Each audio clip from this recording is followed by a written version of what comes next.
everyone, and welcome to Regina and Hollis Crime Chat. Um, we'll be your hosts, Hollis and Regina. Hello, Hollis. How are you doing tonight? Hey, And Regina. we have I'm doing great. I'm doing great. we. I'm glad you're doing great, girl. I'm so excited. I'm about to wee my pants. Anyways, um, Don't say we that. have we have with us tonight in the studio. We have Char and Sammy, and if everyone would be so kind to just throw up a little prayer for Crystal, what is true, you guys. She's having some health issues, and if everyone would be so kind to throw up some prayers and some hearts in chat for what is true, since she can't be here with us tonight, I would greatly appreciate that. Tonight we have a lot to go over. We're going to be talking about crimes from the border.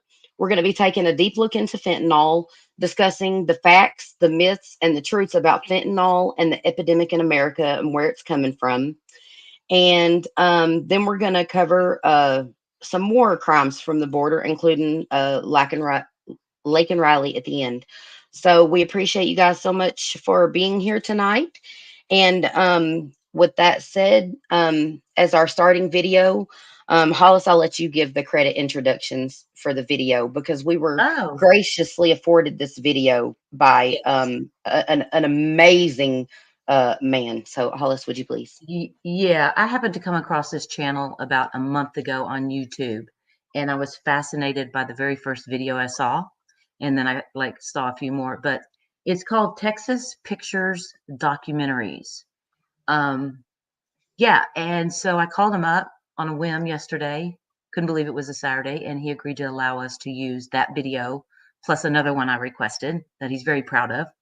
So shout out to Texas Pictures Documentaries. They go everywhere. They have 20 more cases backlog they have not done yet. They have 94 on their YouTube channel. They have 3 other links, so of all kinds of stuff. So they're just a really good, kind of cool. It was cool to find them and cool to be able to check out their website. And I like what they're doing with the fentanyl issue, what they're covering, and people reach out to him. So yeah, I'd like to share with y'all this video of the mother. Her name is Deb Scroggins, um, and just take it away, Regina. I'll leave it at that. Alrighty. Alrighty, you guys. The reason I'm sharing this video is because I feel it's very important to understand the real impacts of fentanyl on the parents and the family members of the victims that are affected by it. So, without further ado, um, I present to you Texas Picture Documentaries, Stories That Matter, the Allison Scroggins story.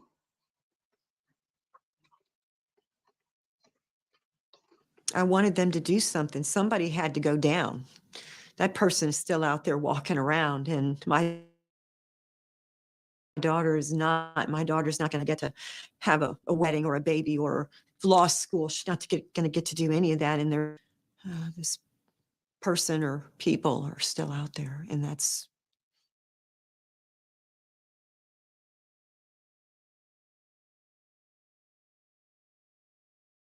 it's affected me more than I could ever imagine anything affecting my life. Every day has been different since she's gone. And I think that this is important to talk about it, to share our stories so that other people can um, learn about this epidemic, this poisoning of our family members, so that we can try to keep this from happening to other families. So that's why I'm here. Allison was sweet, feisty, very energetic. She had a smile that would light up a room. She was very athletic. She was a softball pitcher on a softball team.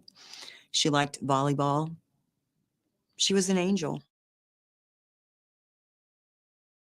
She loved to shop, and she would oftentimes see me wearing something and say, "Mom, what were you thinking?" No, mom, you need to go change that clothes. And she would go say, let me pick something out for you, mom. And so I would let her do that. And she was amazing.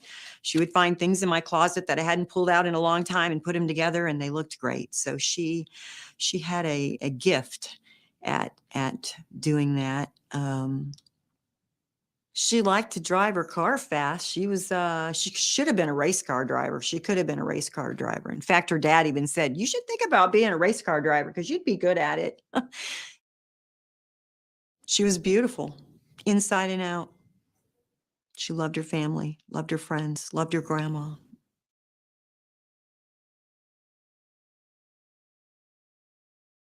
Allison had just turned 21. She turned 21 in November, and she passed a few months later in March. It was St. Patrick's Day, actually, when she passed. It was right at the beginning of COVID. Everything was just starting to shut down, and she was really had a lot of anxiety about that because she was worried about her job. She was worried about school. She was worried about everything. In fact, the night that the last conversation, not the last, but one of the last conversations we had was that night, and she said, Mom, let's get our nails done because they're going to close everything, and we need to get our nails done and our hair done because we don't know how long this is going to be. So that was and I told her, you go on, Allison, I'm fine, my nails don't need it. So I wish I'd gone with her that night because she did go get her nails done, and then she went on to a party. But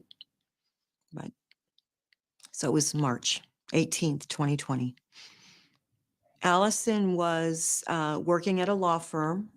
She was helping out with the lawyer there. She was working on her paralegal degree. She was 4 months from graduating from a paralegal program.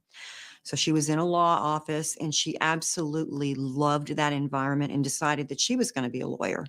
So she was going to finish paralegal school, stay at the law firm, and her aspiration was to get into University of Houston Law School at some point and become a lawyer.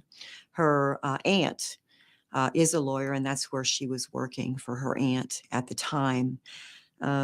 So she was worried about the law firm shutting down because she had just heard that they were going to go to some skeleton hours and work from home. The school schedule had just changed. She had just gotten notification of that. So she was very worried about all of that. And so she had anxiety issues anyway. And that just led to it. So I think that night she was with some friends and they were celebrating St. Patrick's Day, but in the back of her brain, she was very worried about what was going to happen in the coming days. So, yeah. And at some point during the night, I think they decided that might be a good idea to go get a tattoo. So they thought, well, if we're going to get a little tattoo, we might need something. So that's how the Oxy came in. They thought, well, we'll go get some Oxy and that'll help take away the pain when we do this. I don't have a tattoo, so I don't know how painful it is. But anyway, they thought that this was going to help, I think. So she got a hold of what she thought was an oxycodone pill, and she took it. Apparently, she was the only one that took it. And then she got sleepy, laid down, and the next morning she was gone. So that's how this all evolved and happened that night.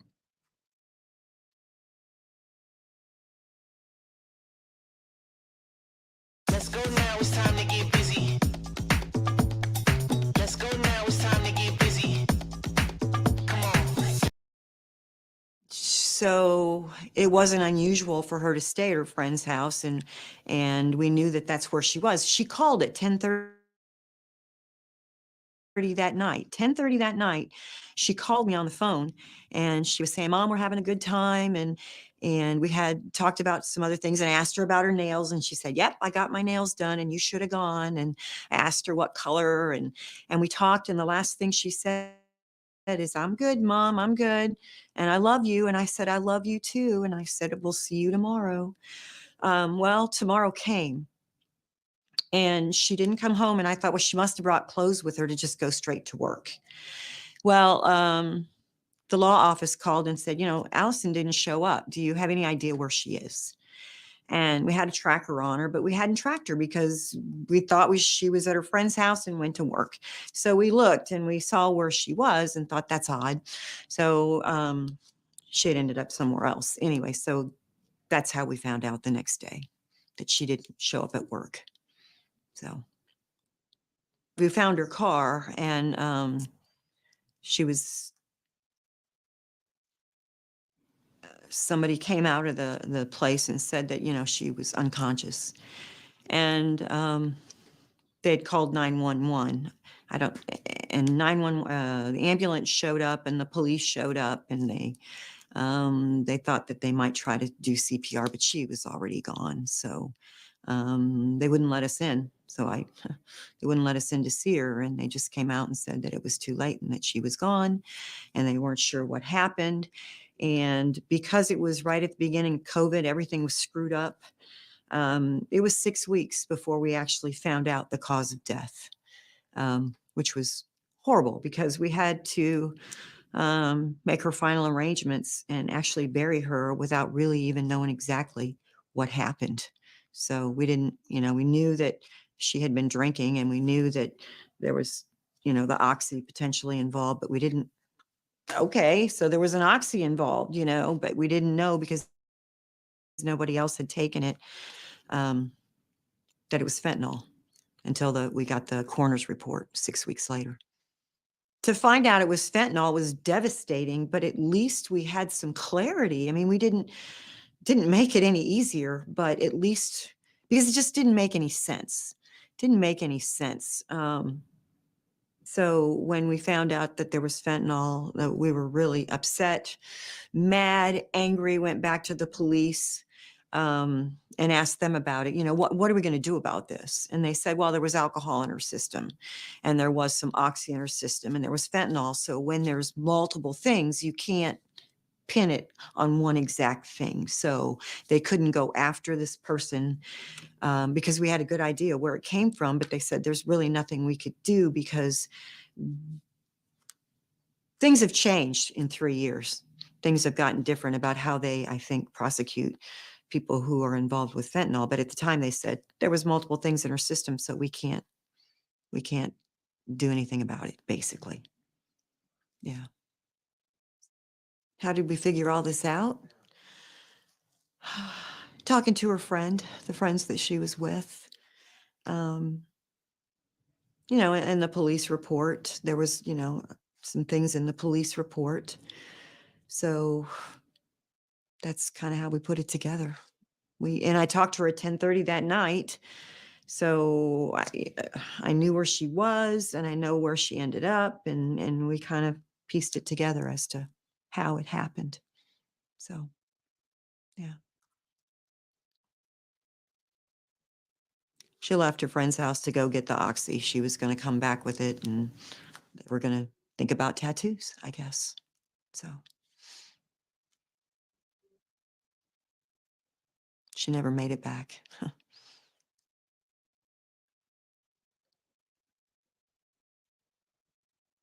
It's been hard on her brother too. I would like my son to maybe have a discussion with you at some point because, they talk to the parents talk about it a lot, but the siblings don't. And I think that Zach might feel better if he had a chance to describe Allison and their relationship and how it's affected his life. So, that's important, I think. He had to do her eulogy. I mean, I couldn't. There was no way I was going to get up there. I couldn't. I was a mess. Her dad got up and talked, but Zach did a fabulous job on celebrating her life and making people actually laugh that day. He told some stories that were good that I hadn't actually heard before. So so in such a sad, horrific time, he brought some light. I had to write her obituary. That's the hardest thing I've ever had to do. I said, can you, write an obituary? So to sit down and write an obituary on your daughter is pretty tough to do. But I tried to highlight everything good about her, everything fabulous about her.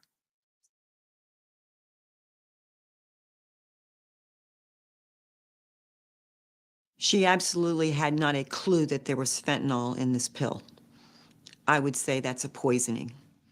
You know, she shouldn't have been doing what she was doing. She thought she was taking an oxy. She thought that's what someone gave her, and it was laced with enough fentanyl to kill her. So that's a poisoning. That's a poisoning, in my opinion. In my opinion. We had no clue. They weren't really talking about fentanyl at that time, 3 years ago. It was just kind of coming about, well, I guess it hadn't affected my life, so I really didn't know about fentanyl. And when we saw that, we're like, now we know. Now we know why she died. We knew it wasn't from too much alcohol. We knew it wasn't from, you know, she didn't want to die. We know that she didn't try to take her life. She had so much to look forward to. She was so excited about, you know, completing that paralegal program in 4 months. She had a great job lined out. She was worried about what was going to happen because of COVID, but she was so excited about the future, and you know, she had a lot to look forward to. So I know in the 3 years since Allison passed that there have been some law changes and that they're able to kind of go after these people now. Um, and actually, you know, the 2-year statute of limitations or whatever it's called, they came to us right before the end and said, do you want to pursue this? And my husband and I just said, we can't go through all this again. It's not going to bring her back. So we opted not to open it up and go into it again. So that was just a decision we made. So it's not going to bring her back. It's just going to bring all those horrible memories back. She shouldn't have been doing what she was doing. Absolutely. She shouldn't have been. She had no business taking an oxy. But I know how many stupid things I did when I was 21, and I survived. You know, I drank too much and I drove too fast and did stupid things, but I didn't die. And I just think that she made some stupid mistakes, but that was a deadly mistake. And the takeaway is that I guess I'm angry that she had to die for her mistake. Um, and I just want the word out there. And that's, I guess, part of my goal of doing this is just to get the word out to everyone. Don't take anything unless you know unless it came from your pharmacist, basically. Even if it comes from your best friend, don't take it because everything is laced. The latest DEA report says that 7 out of every 10 pills out there are laced with fentanyl, potentially lethal doses. So the takeaway is that don't do it. Don't do it. I guess I'm frustrated because we have been talking about this now for a long time. This fentanyl crisis epidemic has been out there, but it's only seems to be getting worse. So we're all talking about it, but why?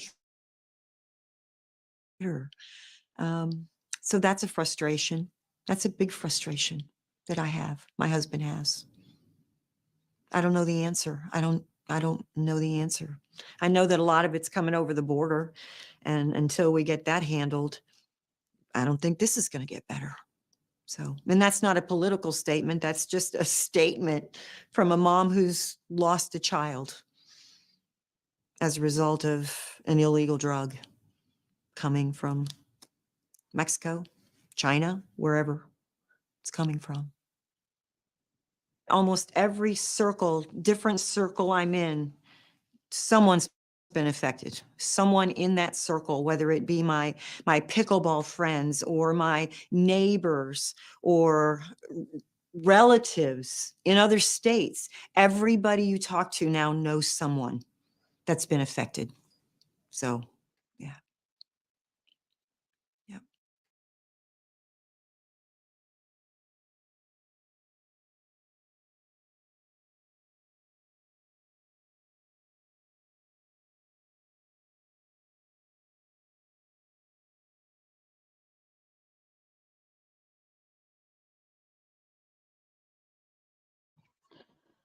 Okay, ladies. So, and everyone,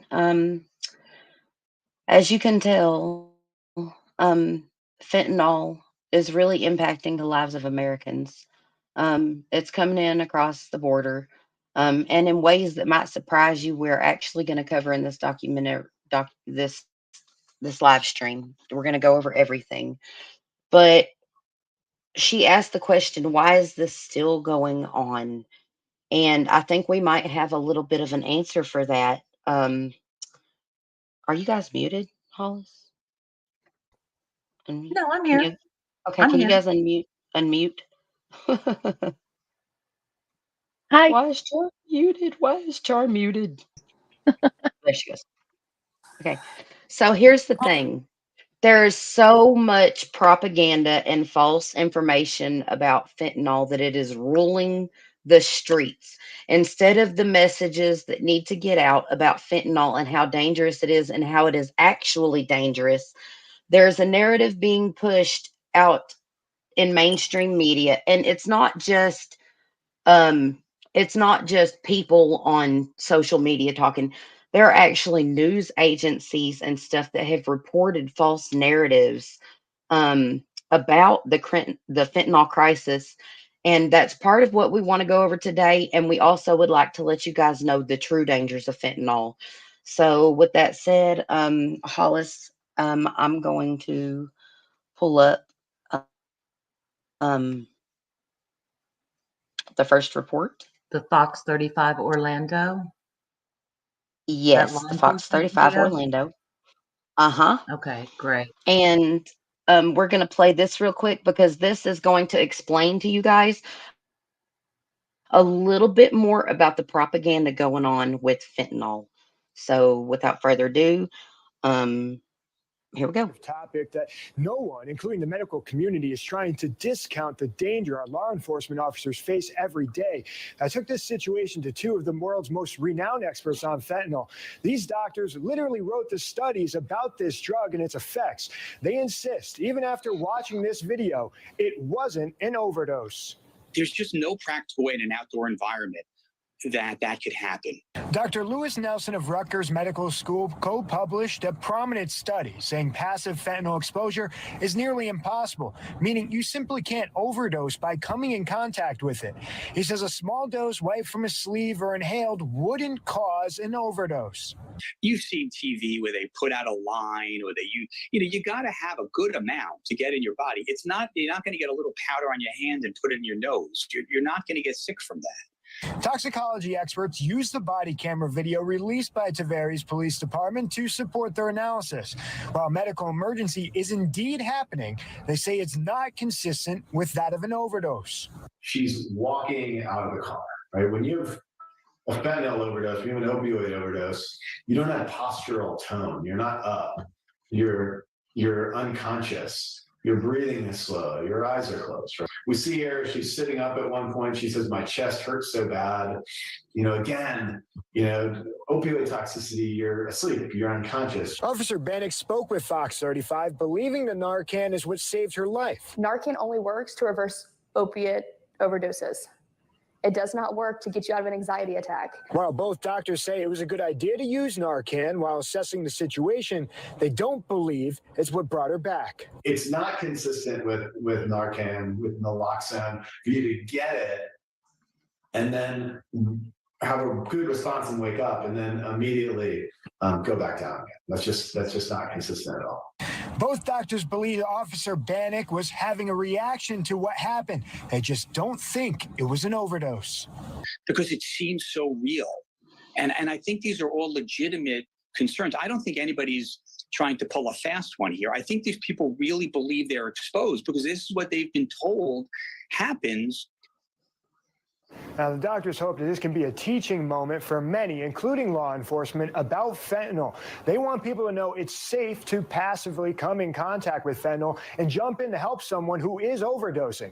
Coming up tonight at 10, I'll have more from these doctors about breaking the stigma around fentanyl. Dave Puglisi, Fox 35 News. All right, Dave, thanks. All right. So, let's discuss a little bit about what we just scene. Um, Wallace, Yes. you've seen the video, you've done the extensive research on it as well as I have. Mm-hmm. Let's talk a little bit about a moment what was actually going on here with this officer. Um, First of all, we come to find out she was not having a fentanyl overdose, it turns out. Um, the toxicology and lab reports come back completely clean. Right. That's right. They don't know if she had a panic attack. I think this one he thought it might have been a panic attack, but yeah, no, toxicology was completely clean. And the one that made the most, there is an extremely viral video going around from San Diego. And what I find interesting is they only run with the video and they don't follow up with what they found out afterwards. Now, I don't necessarily call it propaganda, so to speak. I think there is a big disconnection between what the medical field and science knows versus what is being communicated to law enforcement. I kind of describe it like this. If you have a ribbon, a long ribbon, and on one end is all the scientific data, and on the other end is first responders, fire department, law enforcement, and you cut that ribbon in the middle, the communication, it's not going to work. But if they would take what scientists and all these studies are showing, which we have so much more to show you guys, and actually communicate this to the law enforcement, that ribbon stays taut. And you can tie a bow. You can solve a problem. So the problem I have is the lack of communication being taught in the United States about fentanyl and the real facts, not only just for first responders, but for parents, for everybody, for educators, just in general. So everyone can be really educated because we hear a lot of facts. In fact, I asked my daughter today a question and she answered with a myth. So, and she's 17.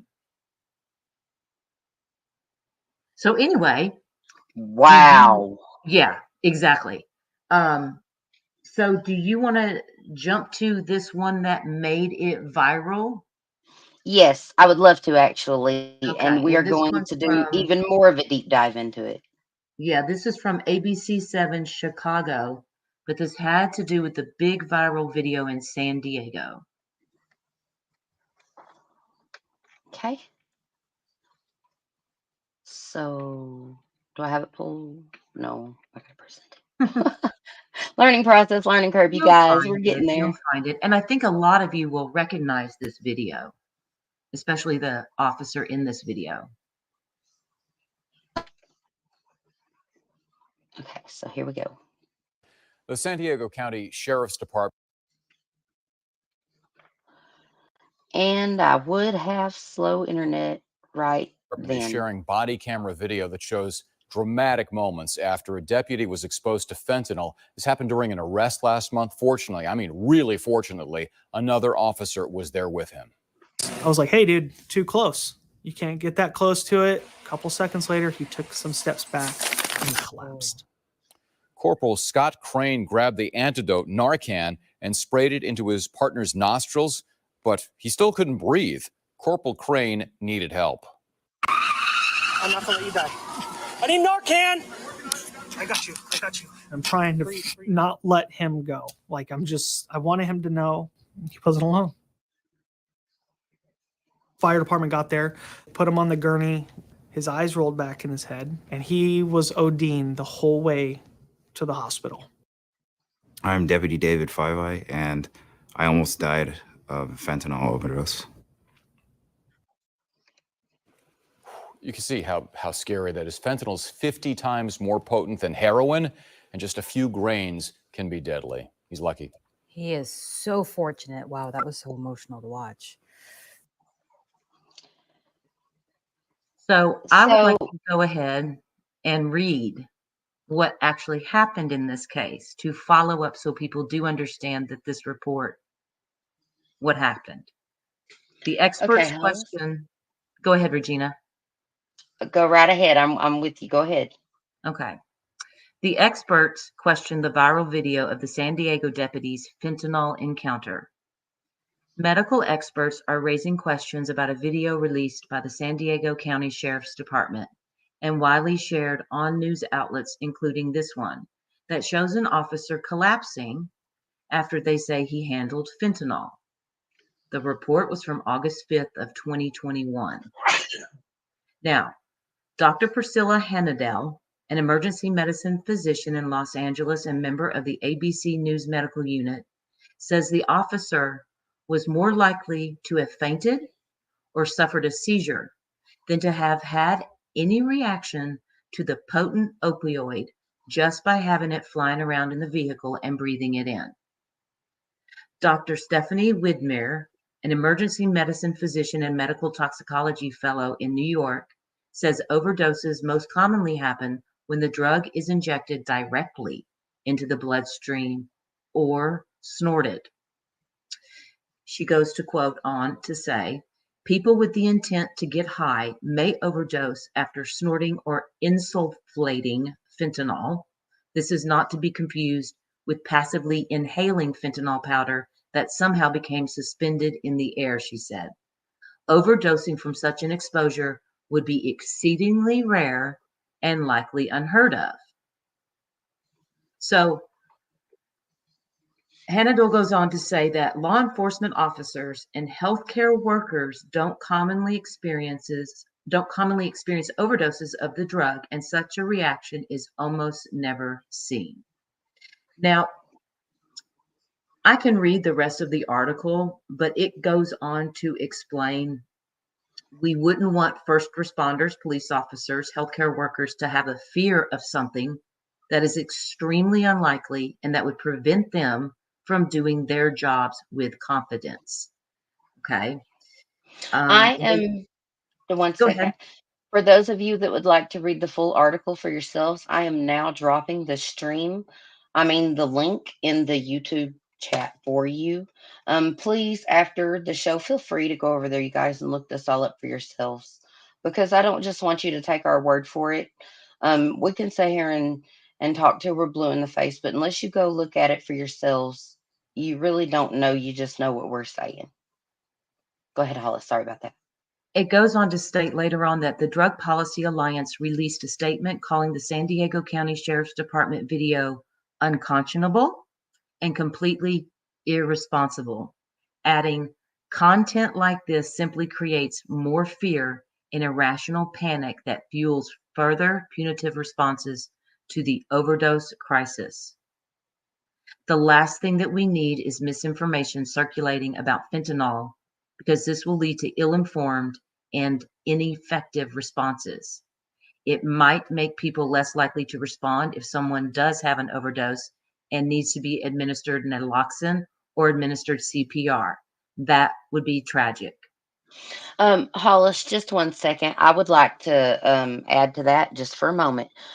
You're listening to the expert opinion of Ryan McNeil, PhD, an assistant professor in the Yale School of Medicine and director for harm reduction research with the Yale program in addiction medicine. So this is not just somebody giving a random opinion. You can go look this person up for yourselves. Right. Okay, Hollis, please continue. He goes on to state, brief skin contact by itself with small amounts of fentanyl or its analogs is not expected to cause symptoms, but possible subsequent hand-to-face contact could be a possible route of exposure, like babies putting their fingers in their mouths. And then it just goes on to say a little bit more and talks about Narcan and naloxone and at the very end, it does say this. When asked for the comment about the video, the sheriff's office referred ABC News to its original public safety video and offered a statement which read in part, fentanyl continues to be one of the greatest threats facing San Diego County and the nation. This synthetic opioid is 50 times more potent than heroin. Just a few grains of fentanyl can be absorbed through the body and lead to respiratory failure and even death. ABC News has reached out for updated comment. The video is still up on their website. The end.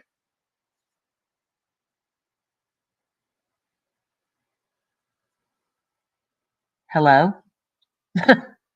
So let's take a minute to absorb that really fast if we can.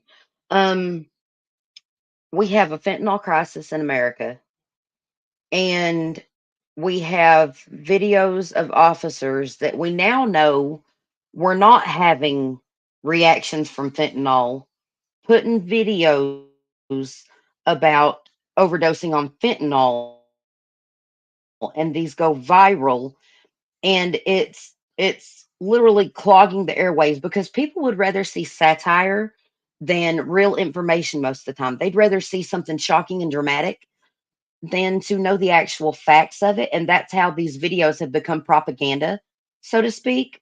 Um, Sammy Hollis, Sammy and Char and Hollis, what do y'all think? What do y'all think about these videos and the effect that they're having on the American public as far as fear mongering and creating a false narrative?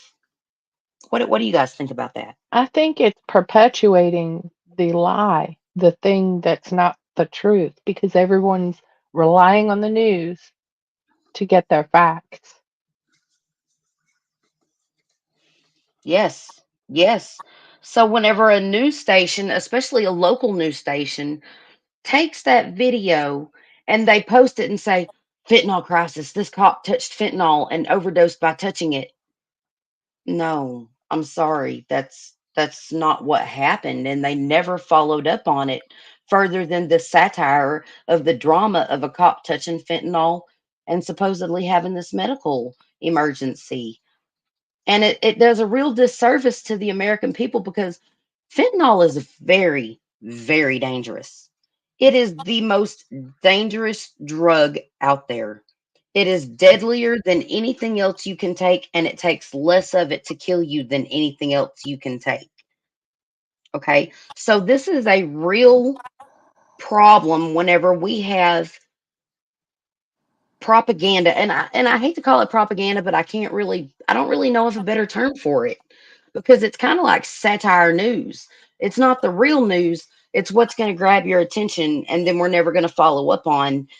And I think it does a real disservice to the American public. So because instead of thinking, oh, if I take a pill that my friend gives me, I'm going to die from it, they're thinking I can't touch a white powder in a bag I find. And the truth is, whenever you push the satire and you silence the true dangers, you create fear mongering, and that fear mongering runs rampant so that what is really dangerous and the real facts are not put out there, or people are not willing to absorb it because now they have all these opinions based on what they're hearing on the news that aren't even true. Right? Yeah, I Hollis, agree 100%. Char. Shar, what do you think? I think that they prey on it. They prey on drama. The media does, and I Shar, agree. did you ever know the outcome of these videos? No, I did not, and I've been so thrilled ever since this was posted to find out the reality of what happened there. Me being from San Diego and that being where this was from, it's the whole way that things operate with the drama that they try to pull into the news, and that never do, as Regina said, come back and ease your mind with the truth of the matter. And I think that's what this channel is all about, is bringing the truth to you. It did for me. And with that said, that leads me to our next video, which is an ER doctor from Davis Medical. So we're going to jump into that real quick, ladies, if y'all don't mind. And then we're going to have a little bit more crime chat about that. So without further ado, here we go.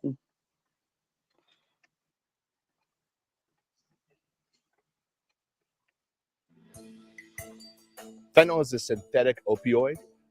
Things like morphine and heroin are opiates that are made from the poppy plant, versus fentanyl is a synthetic made in a lab opioid that hits the opioid receptor. It's really potent, it's really strong. We use it in the hospital all the time. It's a really safe drug when used properly by doctors and nurses, but when it's really concentrated and people are using it at home, they can accidentally overdose very easily. It's a common myth that just by touching fentanyl, you can absorb it, but you really can't. And it's important that we emphasize and clarify that. It's so poorly absorbed through the skin that pharmaceutical companies actually spent millions and millions of dollars to develop something called a fentanyl patch. It's a very special way to deliver fentanyl in a patch that you wear. And even then, it's not very well absorbed. But definitely the powder or pills or anything that you find, not really absorbed through the skin. People who have an opioid toxicity, opioid overdose that ingested some fentanyl or injected fentanyl, they have minutes, maybe just moments to live. So pausing, putting on whole body suit, PPE, or waiting for other people to arrive means that person might die. So we really need to intervene and help them as quickly as possible. That might be by doing CPR. It might mean by giving the antidote, which I carry with myself all the time, Narcan naloxone. So we have just moments to do that.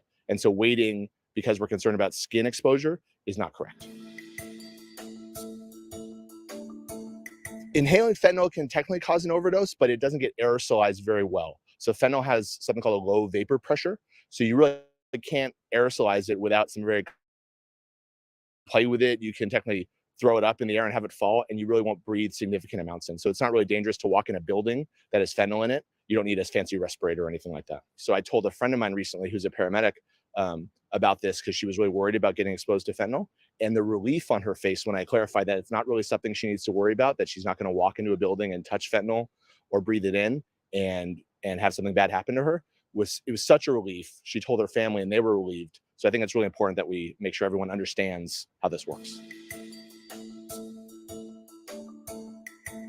When someone overdoses on fentanyl or another opioid, their breathing will slow. They'll eventually become unconscious, and their breathing may stop altogether, and that's how it's deadly.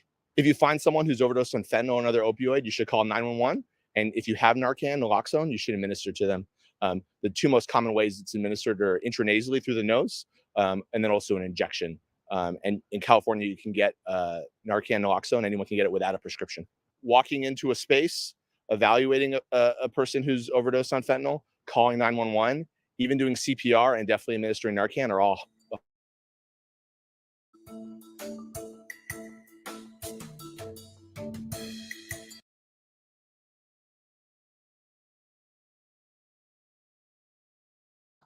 So, okay, was this the one we were gonna have Sammy read, or was I gonna read? Ladies. This was the one you were going to read, Regina. Okay, I got a lot of reading to do. So here we go. What is fentanyl? Fentanyl is a synthetic opioid made in a lab that is 50 to 100 times more powerful than morphine. It's approved to treat severe pain, typically acute traumatic pain, and advanced cancer pain.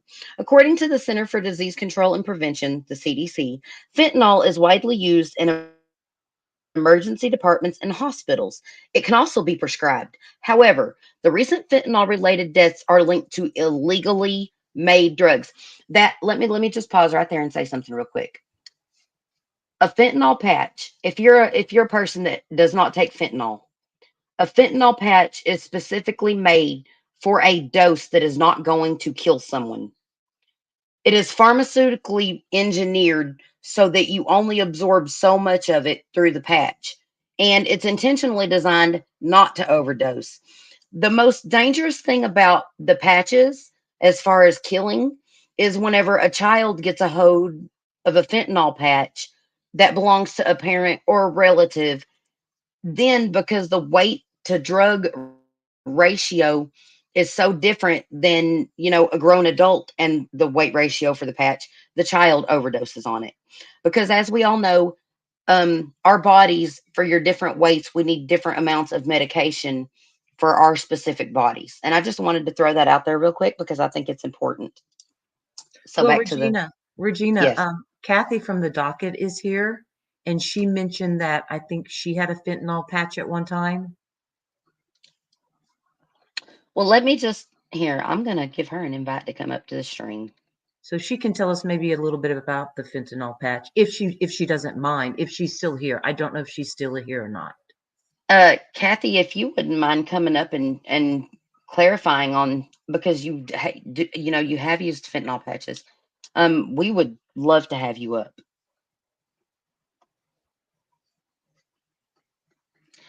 So, but let me know if she comes in here because I'm going to be reading.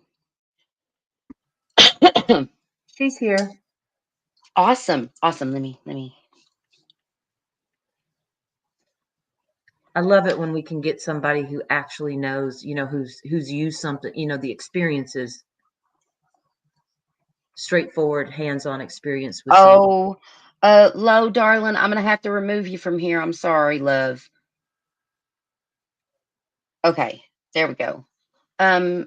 Kathy, I posted the link and I would love to have you come up. You guys, this is Kathy from the docket, and shout out to the docket, you guys. Look, I go to the docket and I watch his channels for every crime trial and every bit of information and breakdown in court documents and stuff. And I highly recommend the docket to everyone. If one of my mods would be so kind as to pull up the link and put it in the chat for the docket's channel, that would be so amazing. That would be so amazing. Okay, there she is. Let me grab her real quick. Hello, Kathy. Welcome to Crime Chat. Hey guys, how are you? Hi, Hi, Kathy. Kathy. So good to have you here. I'm so excited. So unplanned. I know. That's the best kind. I know. So what do you want to know? Go, Regina. You ask really So good I'm questions. um Miss Kathy, could you explain a little bit about the fentanyl patch since you've taken it as a prescription? Can you explain a little bit about the fentanyl patches being more safe than the illicit street drugs and stuff? And I do understand that there have been children get a hold of fentanyl patches and overdose, but can you explain a little bit more how it's for that to happen with adults with fentanyl patches and stuff? Okay, well, Elaborate for us. elaborate. Okay, well, I have multiple chronic pain illnesses. And when it gets to that, please take me now stage, I use the fentanyl patch and I use the smallest dose because I'm tiny. So I don't need it comes in like 25, 50, 75 milligram. You put the patch on and you leave it on for 3 days and it slowly absorbs into your skin. It's not like you get a huge dose of fentanyl all at once when you stick the patch on. The danger is not just children, but addicts that get a hold of those, and I have a family member that is one of those, that cuts them in half and then sucks the fentanyl out of it. Or when the patch is done and you take it off on the third day or the fourth day to replace it, they chew it. And that's where the high comes from. You don't get high from the patch. It's a slow absorbing, it's like a nicotine patch. It's the same concept. Now, Kathy, one question. I can't remember where I read it, and I wish I did because I can't find it anywhere else while I was looking for this. So maybe you can. I heard there's a lotion that they would put on before the patch to help the fentanyl absorb. Is that true or false? Do you know I've anything about that? I've never heard of it. Okay, because I could not find anything else that supported that, No, but all I I did know is that know. you have, you wash, soap and water, make sure it's clean. There's no lotions on you because a lotion is going to stop anything from being absorbed into your skin. Right, and one of the things, most of the things I found did say put it on a clean, your skin clean wash, then put the patch on. Right. Um, And you just leave it on there. It's not like you put it on and then all of a sudden, woo. it's just it when you're in that kind of pain, Well, in my it research, it said 200 minutes until it reaches its full dosing capacity. I don't know. I just know So the that would be ones. like 2.5 hours almost or something before it hits like full peak capacity of, I guess, for patients on them. But I wouldn't know, you know? Yeah, I just the ones I use when you can get them these days. Thank you, illegal drug dealers, for making it really hard on chronic pain patients. Um, but you leave it on for 3 days. It's not, I don't. I, That's what I read. I read that they were used, you replaced it every 3 days, and that yes, children who were overdosing on fentanyl, it was most likely because they got into the fentanyl patch and chewed on the inside of the fentanyl patches. So there's a very correct. specific way you have to dispose of them correctly, right? Yes. If you've got kids, or I'm sorry, anybody that likes is an addict, or whatever in your family, I have a box, like a lock box. Oh, Midwest prayers for your friend. That is so tragic, and I'm so sorry. Oh, God bless your heart. I'm gonna cry now.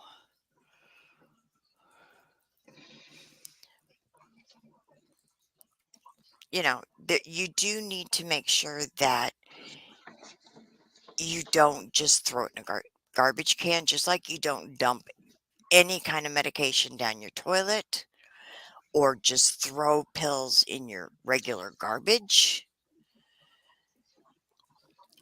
There's a safety factor. But the You know kid, Absolutely. something I want to say real quick? While you're talking about disposing of medications, down here at our police station on the corner, they have a drop box where you can drop any unwanted or expired meds, and they dispose of them for us. yeah, my pharmacy does that. I was I going to say my pharmacy does that too. Yeah, when I'm like, if I get my medicine gets changed, even my blood pressure medicine, I just give them the old and I make the new, and they dispose of it in the proper way. You know, Yep. it's interesting, Kathy, when we were doing the research for this, we actually found an article that was old. It was an article from 2017.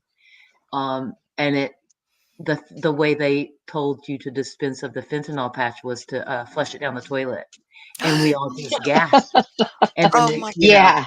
and so we realized now it's changed to where, Oh, you bad words, can't bad flush it words, through that. bad But word. I won't yeah, cuss I on your mean, channel because I don't cuss on ours. So, but bad words, bad words, bad words. right. No medication. I don't care if it's Tylenol. Should be Well, flushed down your toilet. right. And it was from 2017. So I was kind of shocked that it's even still up. Had I not looked at the date, you would think someone who didn't know may think, oh, that's okay, because most people don't know nowadays not to. We were always taught pour them down the drain or flush them down the toilet back in our day, but now it's all changed. Well, I remember that. I'm old back in the day. But Yeah. I am old. I'm older than all you guys. I So, don't know. I don't know, Kathy. I might be beating you there. no, We honey, won't I'm talk older about that than you though. are. I think, I already know that. oh, okay, but not by much. Let's just I'm not ashamed. I'll be 65 this year. Oh, look at you go, girl. Look at you go, girl. Look at you go, girl. I'm sorry. Can't help it. I'm proud of it. I won't show my Exactly. face, but I'm proud of it. I didn't think I'd live to be 60, so, every year after that is a blessing. Knock on wood. Okay, so I just want to say, Kathy, hold on a no, second you before go we go right any ahead, further, you guys. dear. I just want to say, Kathy, it is such an honor to have you on panel tonight joining us. I'm so excited. I didn't know, like, this is so unexpected because as you well know, the docket is like my superhero whenever it comes to covering trials and docket, documents and stuff. And you're his like right hand man, in this case, woman. And and just to have, I feel like a superstar right now. Like I feel like I'm important, y'all. Well, you are. Everybody's important. You are. And I have been just starting out. When I first started with the docket, I was a blathering idiot. I still am, but I make it work. You are not a blathering idiot. You are not a blathering. I can't believe you just said shame on. You know what? Don't talk about my friends that way, Kathy. I love you guys so much. Hi, Kathy. This is Shark. Can I ask a quick question? Does Absolutely. how are you, by the way? How are you doing? I'm doing great. Good. Um, this applies to pets as well, right? As far as if a pet, like as well as a child, gets a hold of one of the patches, Yes. then it has this. I see. Yeah. Yes, the animal can overdose on opioids just like a human can. Yes. Isn't that because there's a lot of people who are out there that don't have children but do have pets that probably aren't aware that if their patch gets in the wrong place, that we all know how our animals are after anything that falls on the ground. So, Well, I'm not gonna lie. When I have to use them, I use them on my tush because uh, I have that dog that will pull off my arm. And Alice knows about that dog. yes, we do. Well, I don't have that dog. I have that cat. Well, I I have bet. 2 of those cats too. Yeah, But I have a cat. the safest way is like your hip, where it's covered by clothes or your panties, um, where they can't get it. But see, you run the risk. That's why you have to be careful with disposing. If you have an animal that gets into the garbage, you Yep. don't Right. want to throw it in your garbage can. And you don't want it in your outside garbage because you got wildlife. Where I live, we have Correct. bears. Bears get in the Ooh. garbage. I don't want a bear to OD. Oh my goodness. Do y'all know what you just made me think of? Cocaine bear. Of course. Oh Can you my God. imagine? Like that was the cheesiest. Can you imagine having bears in your lawn ODing it from your garbage? What a disaster. Yeah, that would be. Especially from an. Have you seen Cocaine Bear, Hollis? No, but I've heard it's good. Oh, it's hilarious. I mean, it's not hilarious, but it is hilarious. But it's kind of weird. But it's okay. No, it's hilarious. It's hilariously weird. It is. It is hilariously weird. But it's based on a true story, only the bear didn't live in the true story. He just ate all the cocaine out of the bag until he died. He got so addicted to it from one hit. Hmm. Um yeah, that's based off of a true story. So crazy. Well, sadly, with But the drugs that are out there, so do people. right? The first time you use heroin, you're addicted. Cocaine, Yep. not so much.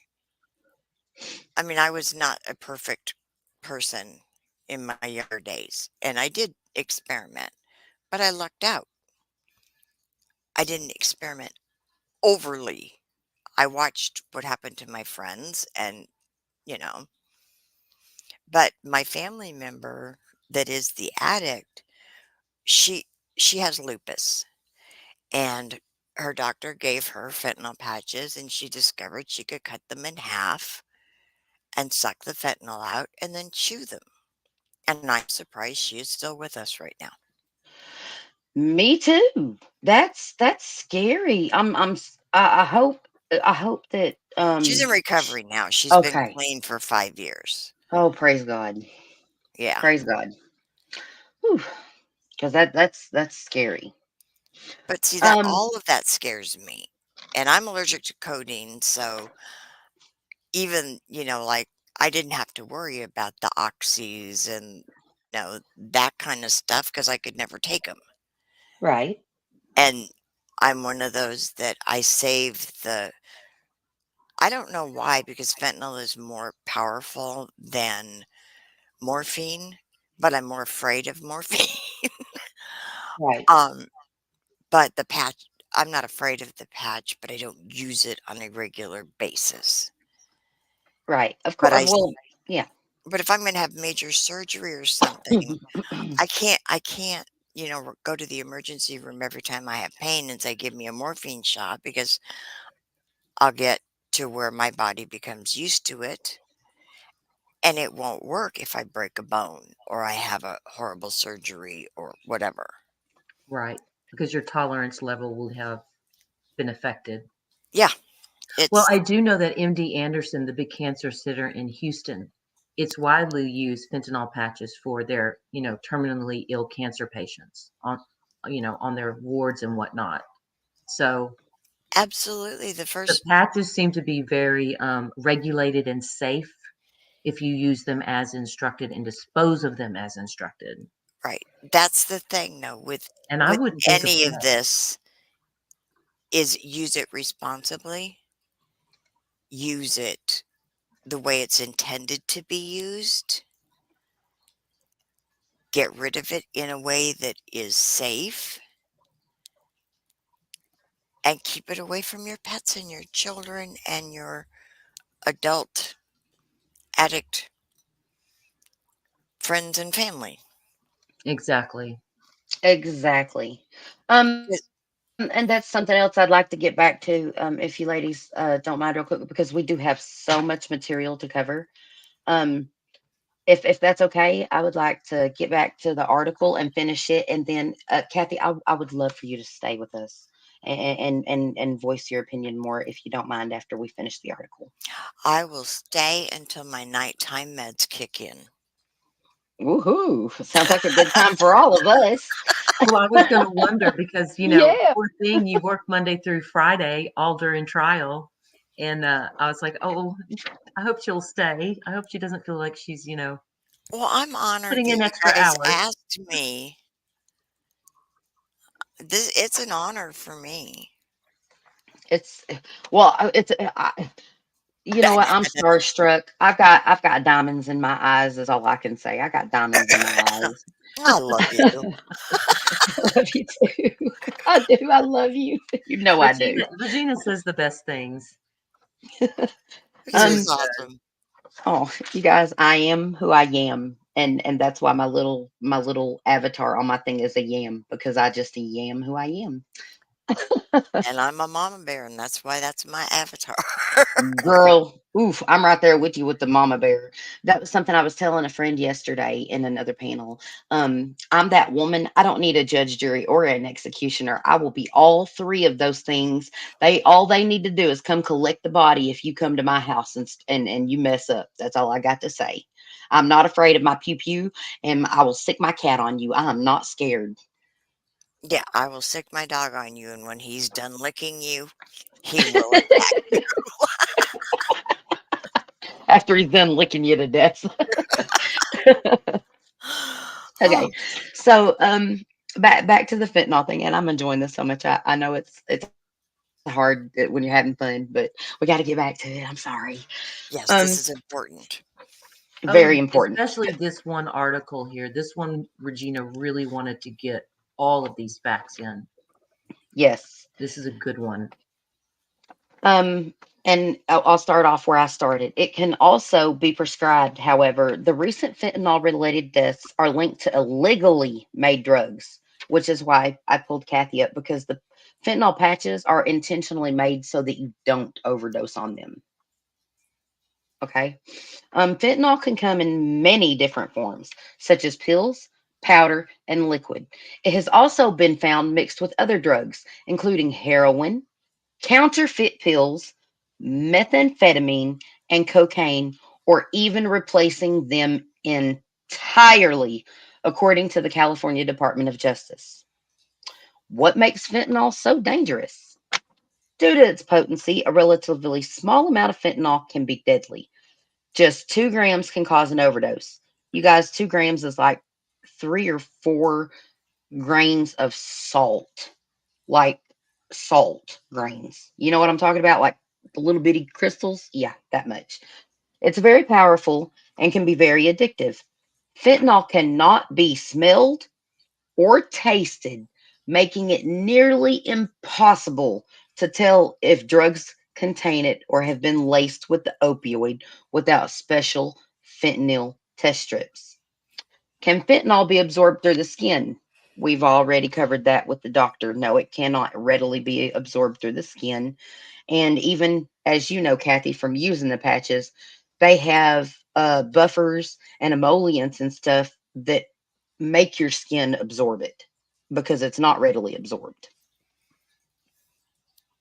And then we have, what does fentanyl look like? Fentanyl is typically available in two main types: powder or liquid. Powdered fentanyl can be made to look like other drugs. It is often pressed into pills that look exactly like prescription drugs, such as Percocet or Xanax. In the liquid form, illegally made fentanyl can be found as a replacement for heroin. There are also reports of fentanyl being packaged as nasal sprays and eye drops. Additionally, liquid fentanyl can be dropped onto paper or small candies. Just like back in the day, I don't know if y'all did, but I went to a few parties and I've seen a few things. I'm just going to say that. They used to drop acid hits on the paper and they call it blotters and stuff. And on Yeah, candies, y'all remember that? And and you sweet just tarts? yeah. Yep. Not that I ever, have experience on that or anything, but, you know. Right. And I want to show everyone up at the top of the screen. Do y'all see these little pills? They These make are it called look like candy. candy rainbow fentanyl. And they specifically make it look like candy to pertain to younger people looking to party. Does that make sense?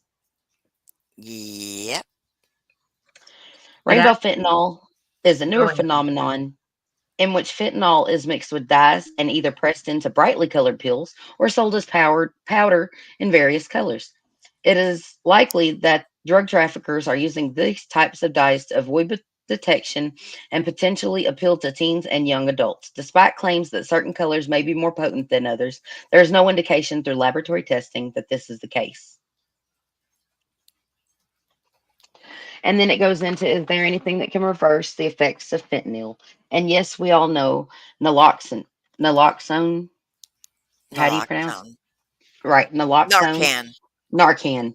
Narcan, which you can buy it in the generic or the brand Narcan, and either will work.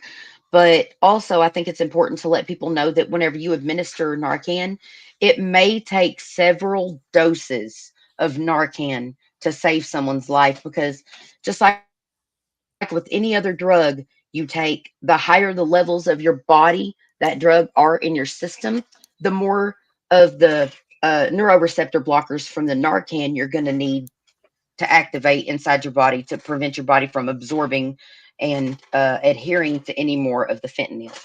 Regina, if I could interrupt here, from what I've read, everywhere Yes. it says it takes 3 doses of Narcan to revive someone who's OD'd on fentanyl. 3 doses. At least. Yes. Yes. So there's that. But if you only have 1 dose of Narcan, still use it because there's one good thing about Narcan. It doesn't have any serious negative effects to anyone who's not having an opioid overdose. If you use Narcan on someone, they are better off even if they are having an opioid overdose, then it will more than likely contribute to saving their lives. But if they are not having an opioid overdose, you're better safe than sorry because the side effects of using it are not going to be as severe as dying from the opioid overdose. Truth. That is very true. And All Things Serious is in chat, and he says that you can get Narcan for free. And I've heard that, and I just want to know. I actually thought about getting a You box can and get putting it in the trunk of my car just to have I carry for it in no my purse. reason, but I don't know where to go get it for free, or if they just given it to, you know, the types of areas and towns where they're Well, going to this have this may kind of. surprise you This may surprise you, but there are so many programs you can get this for free and carry it around with you. And the great thing about Narcan is even if you get pulled over and you have all the Narcan in the world with you, guess what? There's no repercussion from it. No. Carrying Narcan, it has zero repercussions. Um, Can I say maybe ask your local health department because they may know yep, the best way for you to get your hands on it for free. that is Or your actually one place you can get it for free. Also, a lot of local libraries even carry or to your give out. or your pharmacist, depending on the state you live in. I live in New York. I can go into my pharmacy and say, "Can I have Narcan?" And well, she knows me, but she will give it to me. I don't pay for it. I carry it in my purse at all times. And when it Also, expires, I turn it in and get a new one. Also, I would like to say, if you go up to a police officer, 9 times out of 10, you can go to the police department and you can get 3 or 4 doses of Narcan from the police department as well. They give it out because it is so dangerous. The opioid epidemic is so dangerous and taking so many lives. I do appreciate that Narcan is being readily made available to the public and for free. Well, I tell you what, if you can't find it for free in your area, Amazon.com sells Narcan. They sell it in our grocery stores here in Arkansas too. I had no idea. Oh, For that's awesome. 26.95, you can get a 5 count. They also sell it at Walmart here in Washington State. So I'm going to Yes. start looking around in my area. So thank you so much for that, All Things Serious. I'm glad you mentioned that. That helps touch up on a very good topic for people to know. Now, with that, I would like to actually bring awareness to the actual symptoms and signs that someone might be experiencing an actual fentanyl overdose. Okay. You're going to look for small, constricted, pinpoint pupils. That means the black of your eye, it'll get really, really super tiny. Okay. Falling asleep or losing consciousness, acting lethargic, things like that, because you're not getting enough oxygen when you overdose on fentanyl. Slow, weak, or not breathing. Again, back to the lethargic and weak. Choking or gurgling sounds. That's whenever the airway becomes blocked from the relaxation that the fentanyl causes to the airway muscles. Um, the limp body, of course. Cold and or clammy skin. And by cold and clammy skin, you know how you touch someone and they feel kind of chilly, but their skin also feels a little moistish, kind of like. That's what clammy means. And discolored skin, especially in the lips and nails. And I'm having trouble recollecting what it's called, but it's whenever your fingers turn blue and pink at the nails and stuff. And also, if you take your fingernail and on your finger and you take your index and your thumb and your finger on your other hand and you press together your thumb and your finger down on your nail and you release, if it takes more than, I think it's 5 to 7 seconds for the nail bed of your finger to gain color again from being white, that's also a sign of shock. And that can also be, And it says, what should you do if you suspect a fentanyl overdose? Call immediately 911. Most states have laws that protect a person who is overdosing or the person who called for help to get in any kind of legal trouble. It prevents that. Administer the life-saving medicine Narcan if you have some. Okay. So it's not even a matter of, oh, is this person having an opioid overdose? If you suspect someone is having an opioid overdose and you have naloxone or Narcan, administer it. It's not going to hurt them in a way that them dying is going to hurt them, if that makes sense. Try to keep the person awake and breathing. Turn the person on their side to prevent choking. Stay with the person until paramedics arrive. Okay. And Also, if you'll look on the screen and go back and pause, there are related links for substance use disorder treatment, substance abuse and mental health service administration, substance abuse treatment and resources, Choose Change California, and how to find opioid treatment programs. And again, I will put that link right now in the chat for everyone. And Regina, while you're at it, can you throw in the StreamYard link for All Things Serious? He'd love to join us on panel. Oh, yeah, I'd love to. Let me just let me do that real quick. Let me stop this because we're done with that one. And then we're going to invite, copy. Y'all are Yes, I gonna was, run out of you room. guys, no, we're fine. We won't be able to put anyone else in here with us, but we're definitely gonna. I was on panel with him last night with Brittany, allegedly Brittany, and I love her. If my lovely mods would be so kind as to put allegedly Brittany's YouTube channel link up there, I would be so grateful. And also for All Things Serious, his link up there. And a shout out to my mods. People don't realize how hard you work and how wonderful you ladies are. So if I haven't told you today, I appreciate you, lovely mods. Thank you. Thank you. And Regina, before we move on to the next, because this is the transition to the next issue with our stuff, maybe All Things Serious, since he was talking about he knows where to get free Narcan, maybe he can kind of tell us like where we can go. He seems to know. Yeah, So I'm going to give y'all the floor for just a minute while I get ready to present our next clip and our information. So go right ahead.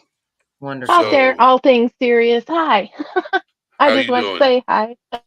Hey, nice to meet you. Nice meeting you too. So we have Shar, we have Mama Bear, we have myself, Hollis. Nice to meet you. All Things True, and you know Kathy, of course. Yes. Okay, so tell us what you know.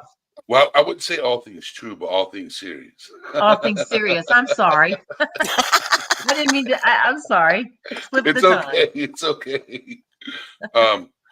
No, I actually had a dear friend happen right in my living room, right behind me, and I had to perform mouth-to-mouth CPR.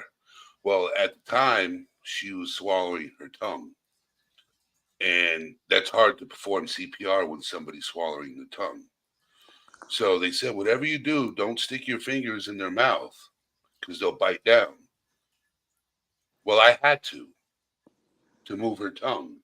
And when I did that, her lips went from blue to pink, back to normal, because she was getting oxygen into her lungs. So call 911. They show up. They did. It was like 3 or 4 doses of Narcan. They brought her back to life, took her to the hospital. Well, the police department gave me a Narcan kit just in case it ever happened again. So I'm pretty sure if you go to your local fire department or police station, they can give you a kit. Wow, that's really good to know. Yes. So when you remove the tongue from her, it opened up her airways because it really affects the respiratory breathing of Yes. people. Yes.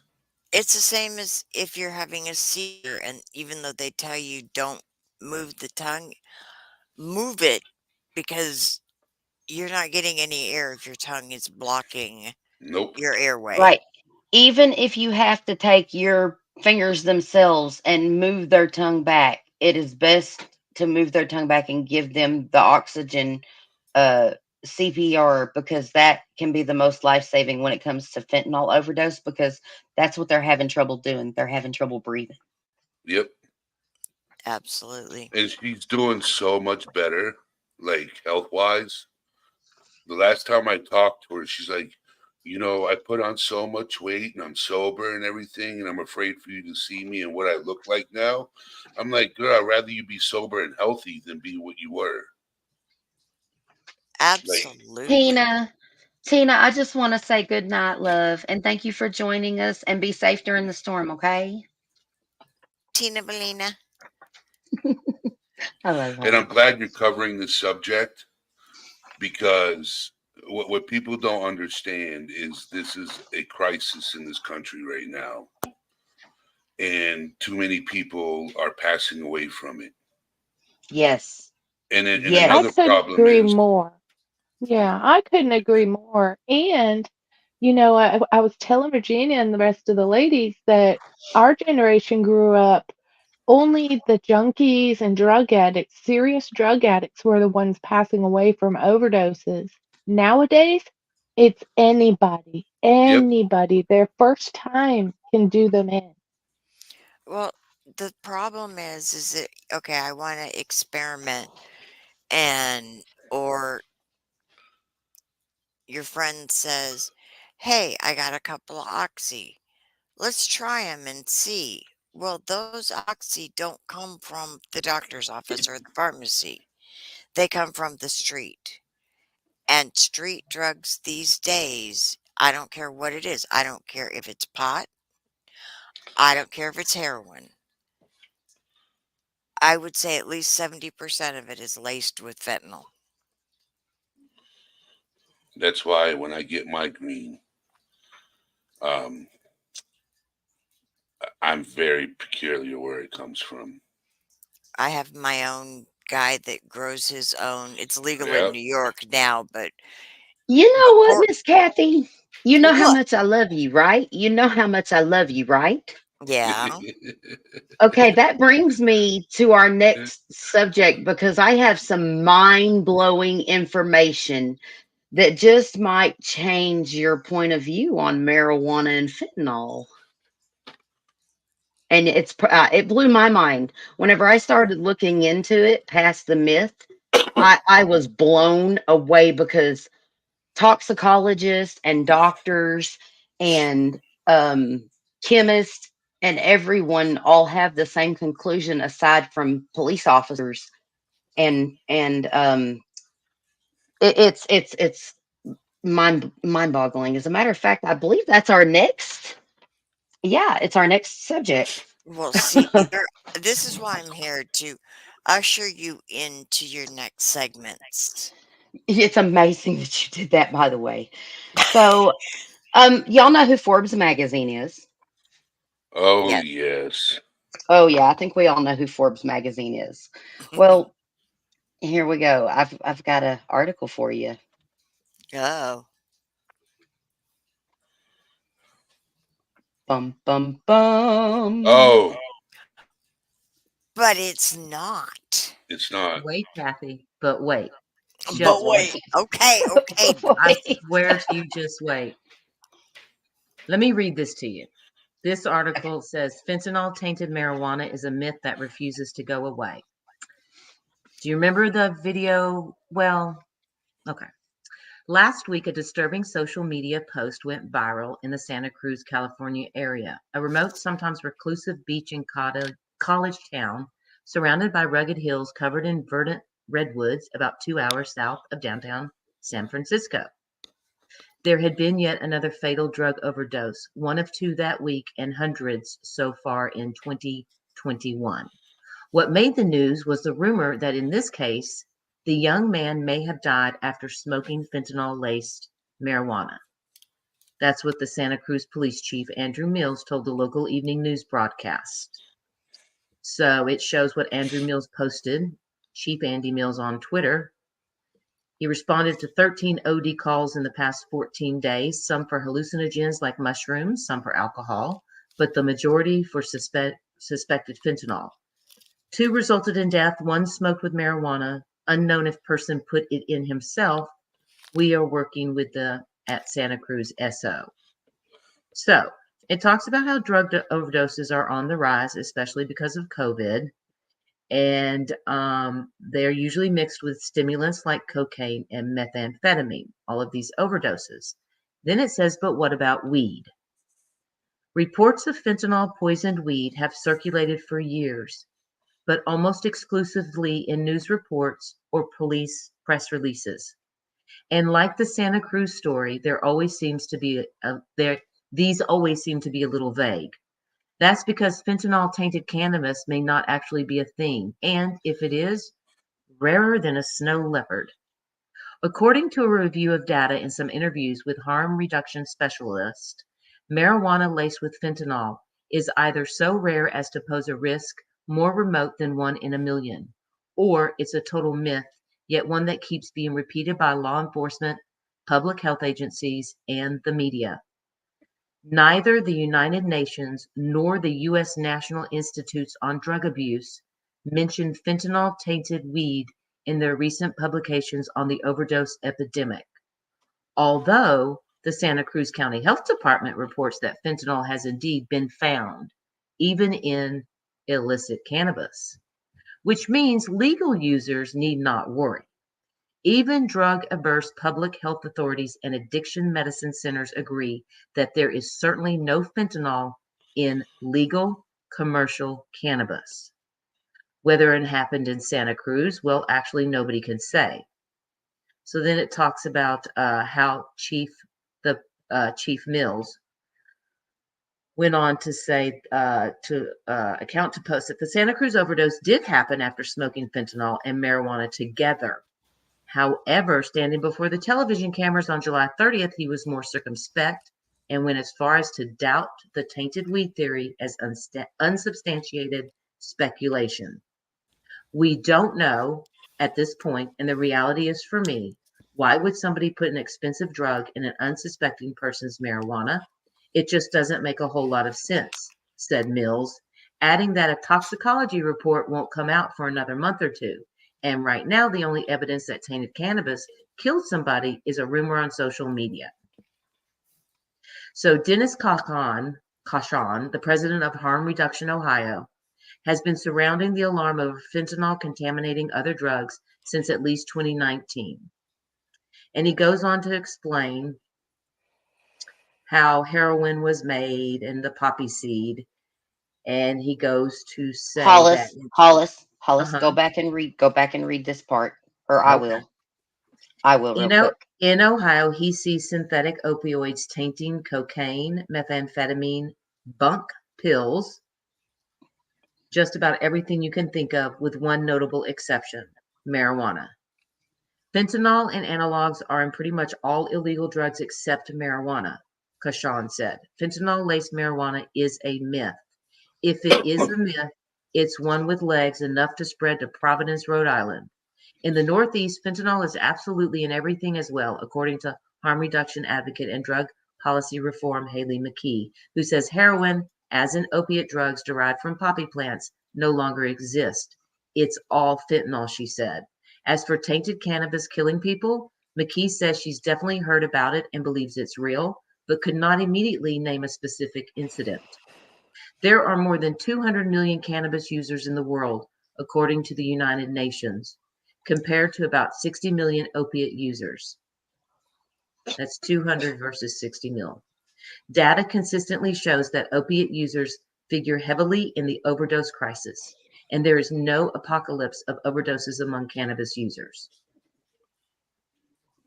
This suggests that if fentanyl-tainted cannabis exists, it is a rare occurrence, less reliable than a winning lottery ticket, which is not to say it's impossible. Last summer, the Journal of American Pharmacy Association published a case report that noted a 50-year-old man in treatment for opiate addiction. The man kept testing positive for fentanyl, but then started testing clean after changing the source from which he bought cannabis. According to the report, the lone example of cannabis tainted by fentanyl in the public literature available on PubMed. Even the report's authors had no idea how likely fentanyl-tainted weed might be. It's just not studied enough.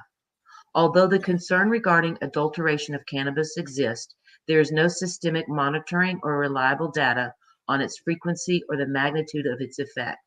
Though some drug users seek out fentanyl and carry naloxone or other overdose agonists as a precaution, most theories of accidental fentanyl contamination go something like this.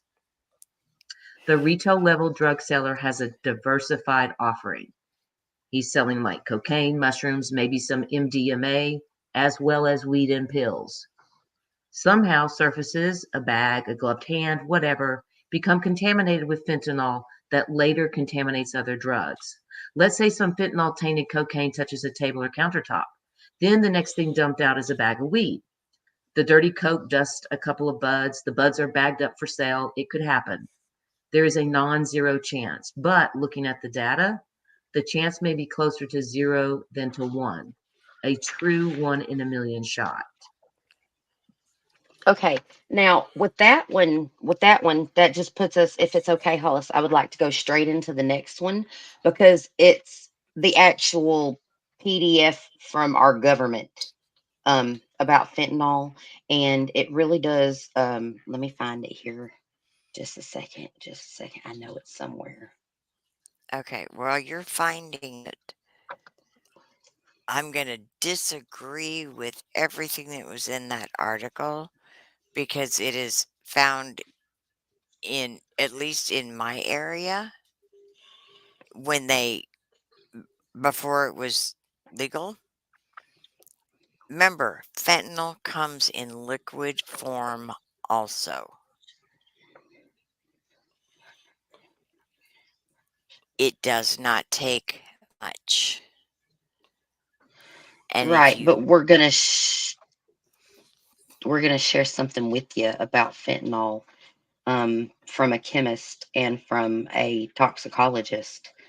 Um, whenever you burn fentanyl, and okay, whenever you use fentanyl and you smoke it to get high, you actually have to do it. You have to inhale the vapors. You can't apply direct flame to the fentanyl because the flame will actually destroy the fentanyl. I'm looking for the article right now. Just one okay, you second. keep looking because Well, the flame will kill it, but I think what Yes. they're talking about is the heat. Okay, when you roll it up in a J or a blunt, you know what I'm saying. You be specific. The smoke traveling over the rest of it that's in it could also cause you to inhale it at the same time. Also, correct. okay,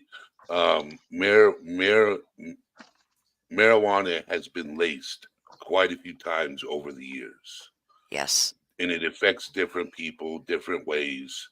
And the reason why they do it is because they want to increase the value, because they want to make it stronger than what's out there, so they make more money off of it.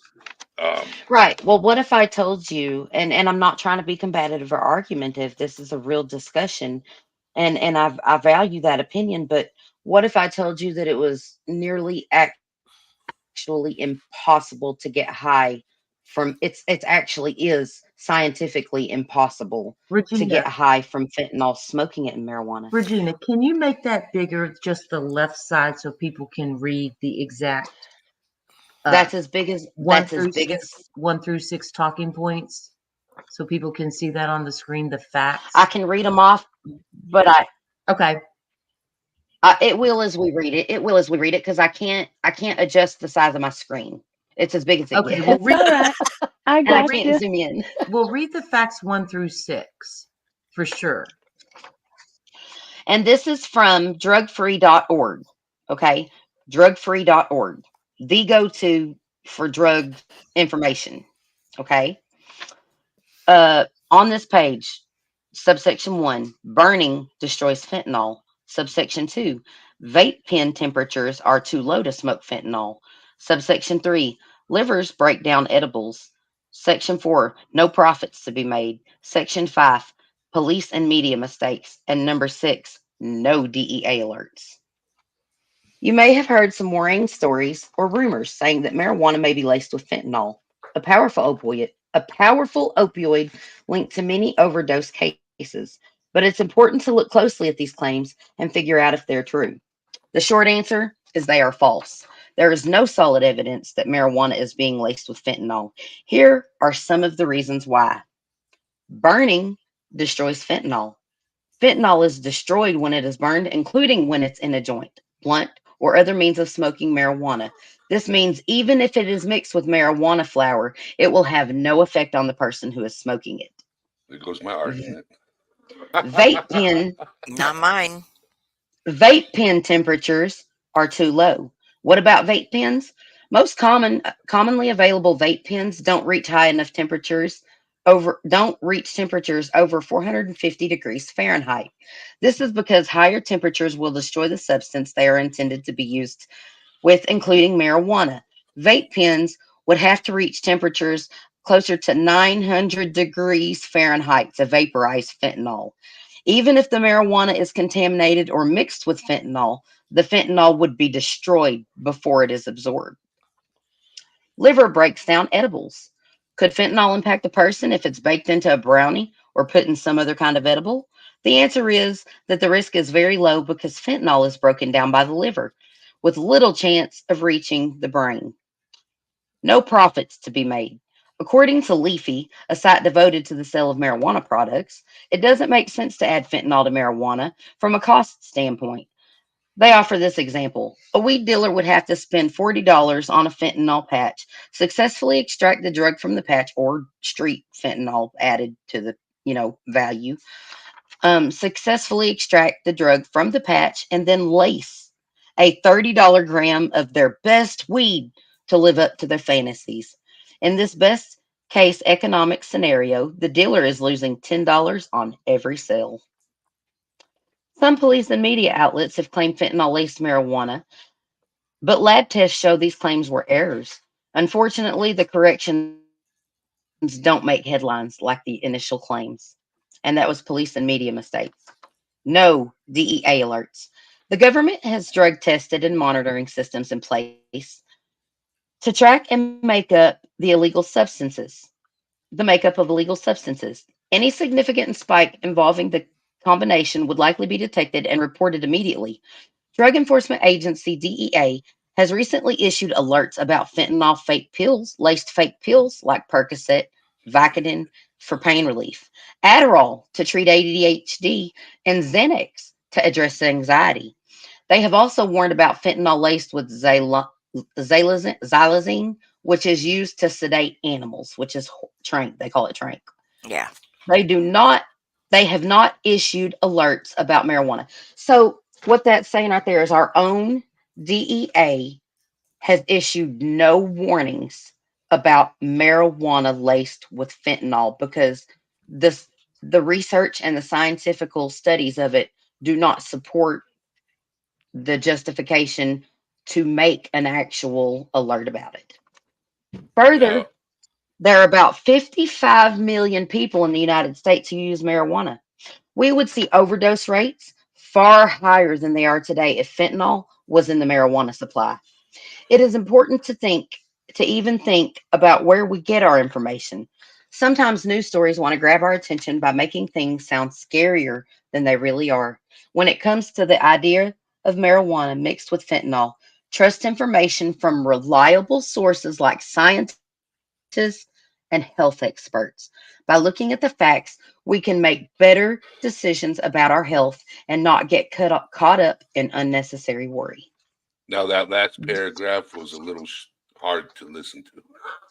Oh, let me reread it. Yes. No, I heard what you said. I know, I'm teasing you. I'm teasing you. Unless Now, you have I do want to add that we had so many other articles. We just decided not to post them. We had a UC News article, one from High Five, one from Marijuana Matters, and there was one from the government that literally looked like a medical report. Like it looked like complete hieroglyphics when you got down to the numbers and all the lab studies. So, wasn't going to rack our brains with that. But anyway, it just, yeah.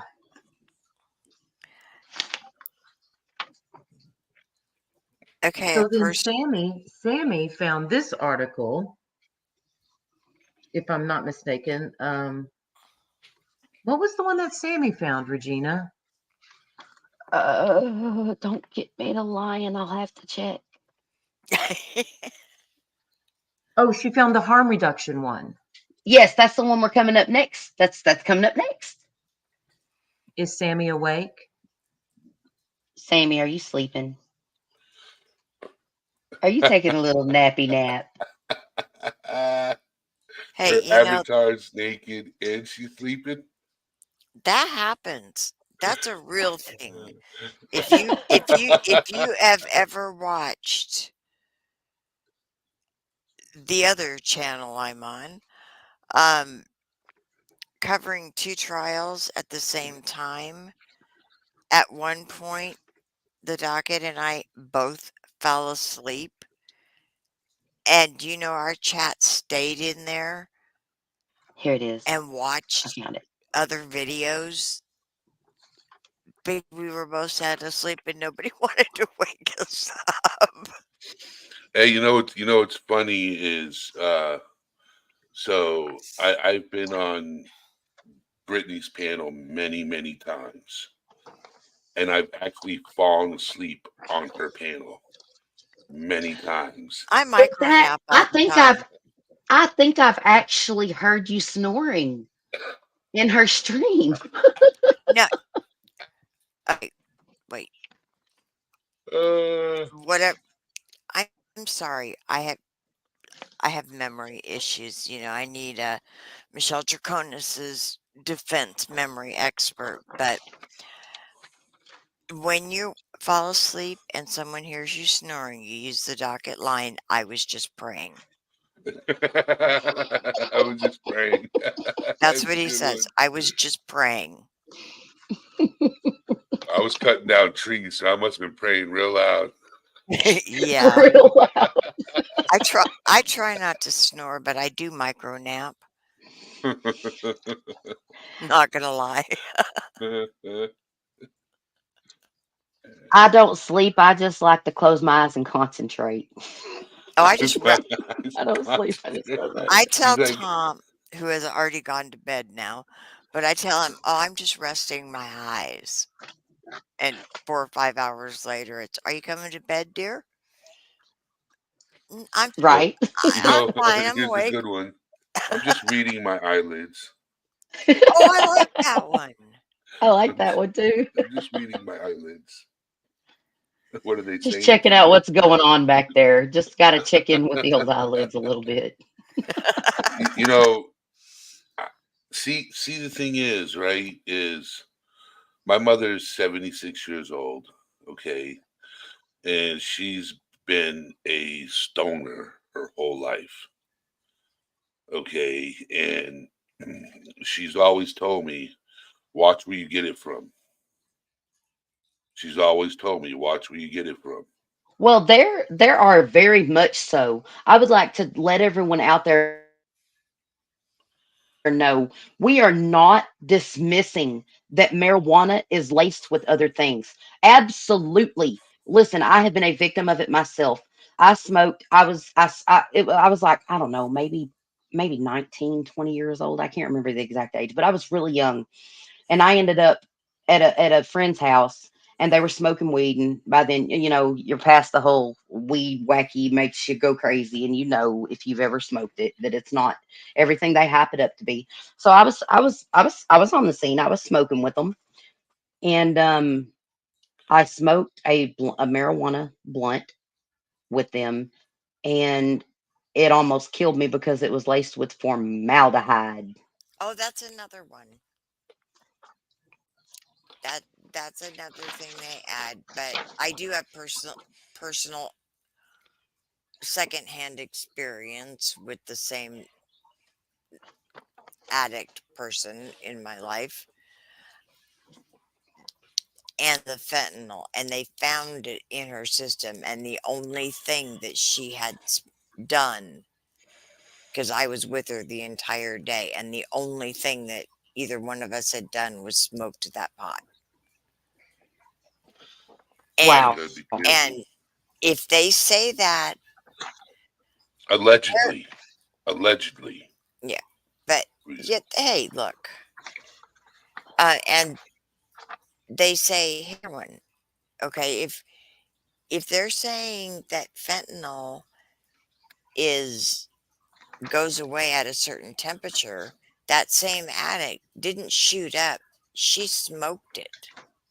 Right, but she smoked it with the double boiler effect, because if you put direct flame to fentanyl, say you roll up nothing but a cigarette of fentanyl and you smoke that whole fentanyl cigarette, the only of fentanyl you're going to absorb are the fentanyl crystals that come in through your mouth. The actual smoking the fentanyl will have no effect whatsoever unless you smoke it. It's called, I believe, chasing the dragon or some crap Yeah. like that. They have to put a barrier between the fentanyl and the flame, or the flame literally just absolutely burns the fentanyl up and it's not activated. I have a song called Chasing the Dragon. I'll have to check that out. Or are you going to sing it for us, darling? Go ahead. No, I haven't recorded it. I used to be a cab driver, right, down in Florida, and I never knew what getting work was. I never knew what that meant.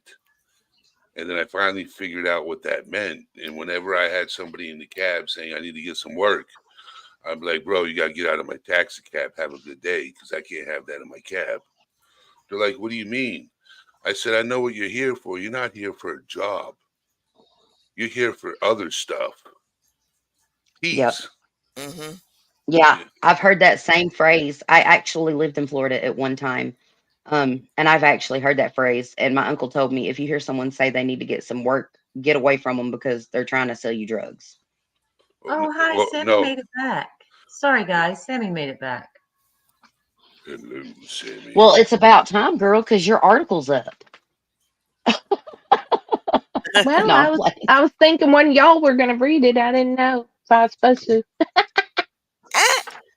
I just want to add something really quick that has nothing to do. Well, it sort of does. Um, Someone made a comment that they were glad that they quit smoking because they had from you know formaldehyde gets added. If you smoke menthol cigarettes, which I do, formaldehyde is part of that. Also, asbestos and other carcinogens, and nickel and lead and copper. Yeah, and And I just yeah, figure I'll be preserved, by the time I die. I live. I'll be pickled. preserved. We're going to put you on Preserved. display. We're going to put you on display in a pickle jar. You'll be perfectly pickled. I have been smoking menthol cigarettes since I was 12 years old, and I'm 65 now. I So, quit smoking back in April of last year. oh, I'm so proud of you. I have this stuff here that I got for free from the state, and I'm not going to give it out. I have my quit date set because my COPD is starting to get to that point where I don't want oxygen. So, It's hard. I'm going to tell you, it was hard, but it was actually breathe better or not breathe at all. And yeah, I'm at that point, and my husband too, and so we both decided we'd do it together because if one of us is still smoking, there's just no way. be prepared to. Well, you know what I've done. I know we're like going totally off topic here on this very important topic. Sorry. Yes, But but Miss I Kathy, am y'all have another minute and 12 seconds to do so. okay. I am one of those dinglings that gets put in the hospital, and like I'm in there for, let's say, 3 to 7 days. So the bad part, other than the habit part of smoking, is gone. But the minute I get in that dang car, first thing I do is light up a cigarette.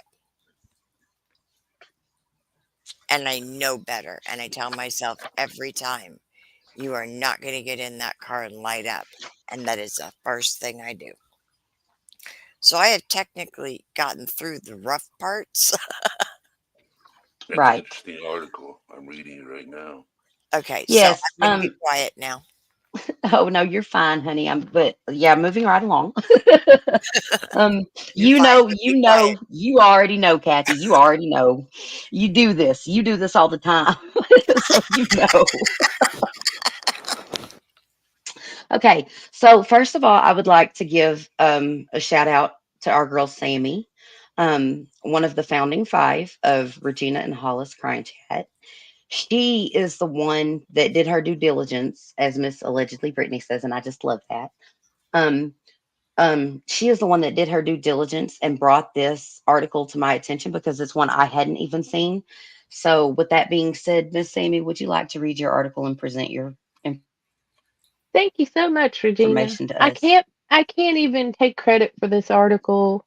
I don't we all picked so many articles that I can't remember which ones. So, we were really trying to make sure that we present as much accurate information as we could. So here we go. Fentanyl has. Oh, but before that, I'm going, if it's okay, I'm sorry. I hate to interrupt you, Sammy. I hate doing that. But I just want to say that I'm going to post the link to this article in the chat so y'all guys will have it. And also, this is from harm reduction ohio.gov. This is from the actual Ohio government website. Okay, Sammy, go ahead. Sorry about that. Go ahead. I just want to add before I start. Also, we're going to have links to a online half-life of drugs calculator so that you can start learning what that is, what that means, and how it affects you. And then also but the page that she's talking about from our government on fentanyl is the 2 pages. There's a link for that. It's a PDF and you can print it out and hand it out or read it. Okay. Fentanyl has widely contaminated all prohibited drugs in Ohio, except marijuana and mushrooms. The spread of fentanyl into cocaine, meth, and other drugs has pushed Ohio's overdose death toll to nearly 5,000 in 2017. But what about cannabis? Is Ohio's most popular illegal drug free from fentanyl? The answer is yes. You can use marijuana without fear of fentanyl. Reports of fentanyl laced marijuana are frequent in Ohio and elsewhere. So far, they've all proven false and probably always will. One cautionary note. In theory, marijuana is almost impossible to contaminate with fentanyl, but there are clever chemists out there, so you never know with 100% accuracy or certainty. But it's not happening now, and there's no evidence it ever happened before. The cycle of false claims of fentanyl laced marijuana works this way. Authorities say they've seized fentanyl laced marijuana or someone has died from it. A few months later, lab results show the government pronounces were false. Unfortunately, scary nonsense lingers in the public imagination long after it's shown to be false. Groups who make a living off marijuana prohibition, law enforcement, rehab, and entrepreneurs, and so on, perpetuate the urban myth of fentanyl laced. This photo from Recovery First, a for profit rehab operation in Florida, is typical of the propaganda. What we know, the possibility of fentanyl laced marijuana is sort of real. So false claims, especially from public health officials who should know better, are extraordinarily dangerous and will undermine legitimate warnings of contaminated marijuana does occur, if it does occur. But Ohio's estimate 1.36 million Ohioans who use marijuana annually have no reason to fear. To check my fact, I asked Paul Armenta, oh Lord, my tongue, Deputy Director of National Organization for the Reform of Marijuana Law, NORML, if he knew any confirmed cases of fentanyl laced marijuana. Paul has voluminous, up to date knowledge about marijuana because handles the news clippings, alerts sent to the public, and the media and NORML members. As you can imagine, few people know more and care more about preventing marijuana user deaths than NORML staff, who advocate full time for cannabis users. Paul's response: I'm not aware of any media reports of this nature that have ultimately been confirmed. Time and time again, these reports go unsubstantiated or are eventually walked back for being false. High Times, the half-century-old magazine for cannabis consumers, made the same point in August article, "The Truth Behind Reports of Fentanyl-Laced Pot." The magazine quoted DEA spokesperson Melvin Patterson admitting there were no confirmed reports of fentanyl in marijuana. In regard to marijuana, I'm not familiar with that. And Snopes.com, the fact-checking urban myth-busting site, has made this point too. Nearly all reports of fentanyl-laced marijuana are based on faulty reporting, and no evidence suggests that its occurrence is any way rooted in reality. Even if marijuana was dusted with fentanyl, it likely would kill a consumer because fentanyl burns up to a lower wouldn't kill a consumer because fentanyl burns up at a lower temperature than marijuana. So the fire used to burn the plant and create marijuana smoke would likely destroy fentanyl before it could be consumed. Marijuana is not like smoking most other drugs in which fumes are consumed. When you smoke cannabis, you actually consume smoke. What if someone put fentanyl in an edible? Well, fentanyl laced marijuana brownie seems possible, and fentanyl can be consumed orally. So the two, cannabis and fentanyl, could be mixed together to be eaten. But why? It's not a lot of work to combine the two drugs that can easily be consumed separately. But it's a big world and there are many variations of stupid. But Ohio marijuana. The current safety of Ohio's illegal marijuana supply from fentanyl is beyond dispute. However, the state's delay in legalizing medical or recreational marijuana has created a small public health risk that fentanyl-laced marijuana could happen. The fact that hasn't happened is known. In fact, if it had happened, the public health catastrophe would be obvious because a few marijuana consumers would be aware of fentanyl presence or have opioid tolerance to withstand an unexpected dose. The result would be many deaths quickly. Fentanyl is a smuggler friendly adulterant in the illegal drug supply. It is rarely the drug even heroin users want first.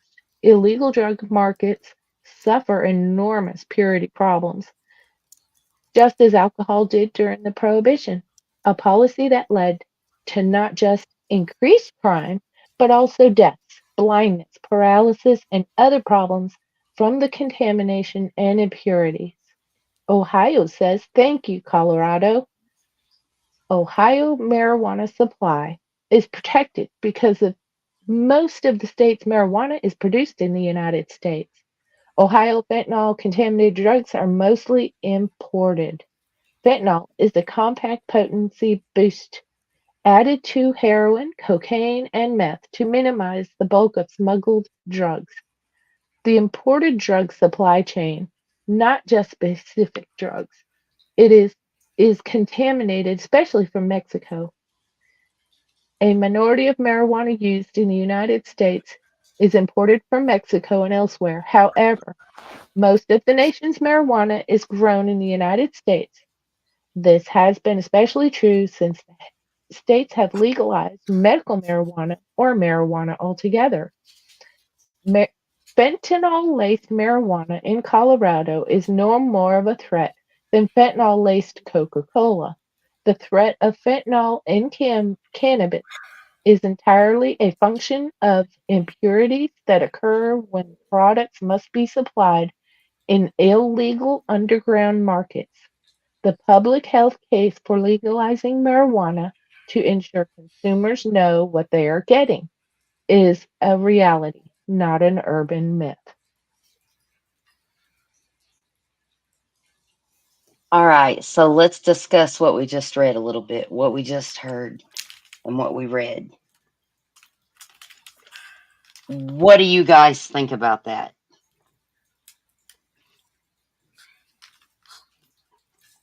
Hmm. Don't you like that well thought out answer? Hmm. I expect nothing but the best from you, Kathy. Come on up, Frodo. Come meet a new group of people, Mr. Frodo.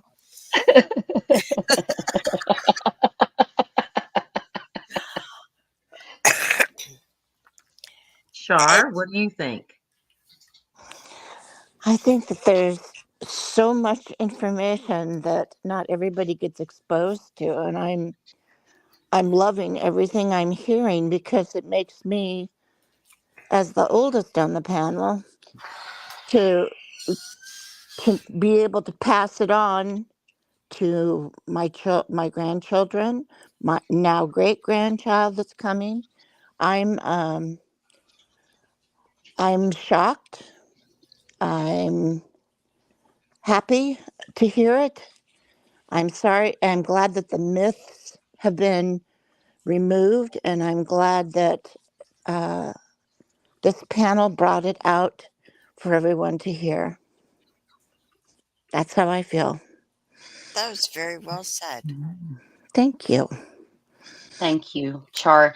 And again, I would like to elaborate on this even further and let everyone know we are not saying that it is 100% impossible for some crazy chemist to figure out a way to make fentanyl able to be smoked in weed and get high off of.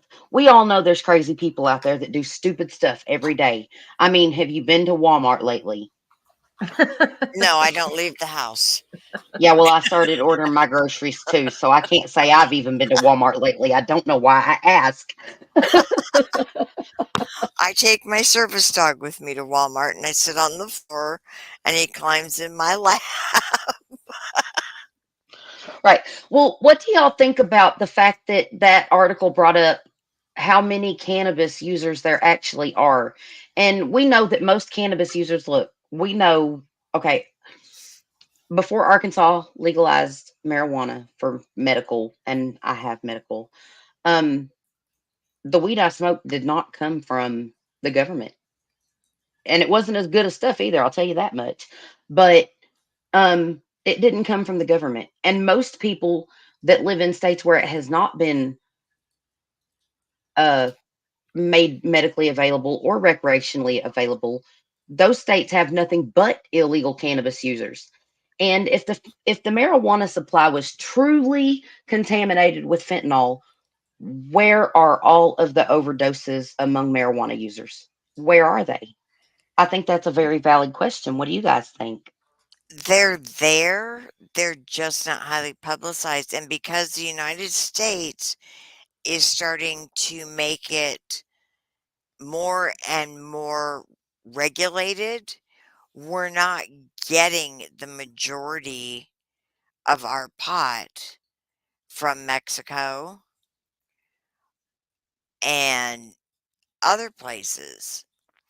Like, I get mine from the guy down the road. He grows his own, and he grows Kathy, medical. Kathy, are you a teleprompter? I beg your pardon? Are you a teleprompter? Because you just led us again straight into our next segments. I kid you not. We have look, we are taking you. We love the docket. He can borrow you, but you're ours now. No, I'm joking. Well, I would never do that. I You're would in never. You trouble know how much I now. love. You know how much I love the docket, and I'm just kidding. As a matter of fact, ladies, would y'all please be so kind again? I know I keep asking and bothering y'all, but would y'all please drop the docket's link in chat for me? I would greatly appreciate it. I'm more than happy anytime that I'm awake and you guys are on. And Because if you Kathy, want me, I will come on. it is really funny. The minute you said that, I was like, ding. How does she know what's coming next? How I'm does she know Right? psychic. how does she know we're going to help answer her next question? I'm psychic, Right? you guys. Why do you think the docket keeps me around? I believe you. I do believe you. You're I And you believe wonderful, you have too. heard Kathy. him Yes. say, well, I was just getting ready to say that. Oh, you crack me up, Miss Kathy, whenever you and him get to going back and forth about all those different things. Just, uh, because y'all are so so focused on cases and stuff and documents. Whenever y'all get into one of your little spiels, I'm like rolling in my chair. I can't help it. I'm like, it's so y'all are so proper and so all the time serious, and then right out of the blue, it'll just come out and it'll floor me, and I'll be rolling on the floor for 10 minutes. My daughter even gets a kick out of it. I'm glad. so but with that said, everyone, I'm going to show a short video real quick for all of us to consume and talk about as well, real quick. So I'm going to go ahead and get that started. And again, um, Hollis, if you don't mind, if you could put in link, um, Texas Picture Documentaries link, because he has been so gracious. He has been so gracious letting us use his videos. We got specific permission to use his videos, you guys. And I thank him so much for that, because there aren't a lot of content creators out here that are willing to share knowledge and information through power. And I would also like to say that that is part of our goal here at Regina and Hollis Crime Chat, is to inform and educate the public about the real crimes and the real factors that we can change in crimes in our communities. So, without that said, further ado, once again, I'd like to thank Texas Pictures Documentaries for letting us use this video. And the title of it is called Fentanyl, the Border, and the Poison Pill. So, here we go.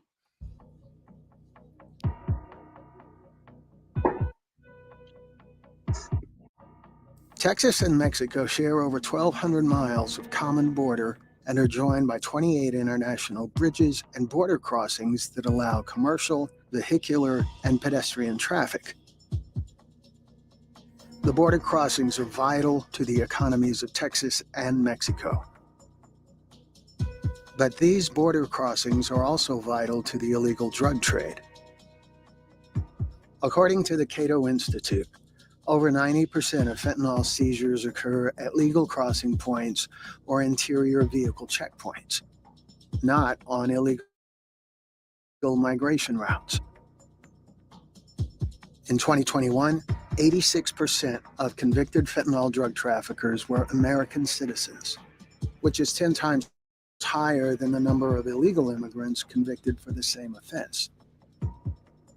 In fact, only a small fraction of 1% of the people arrested by Border Patrol for crossing illegally possessed any fentanyl at all.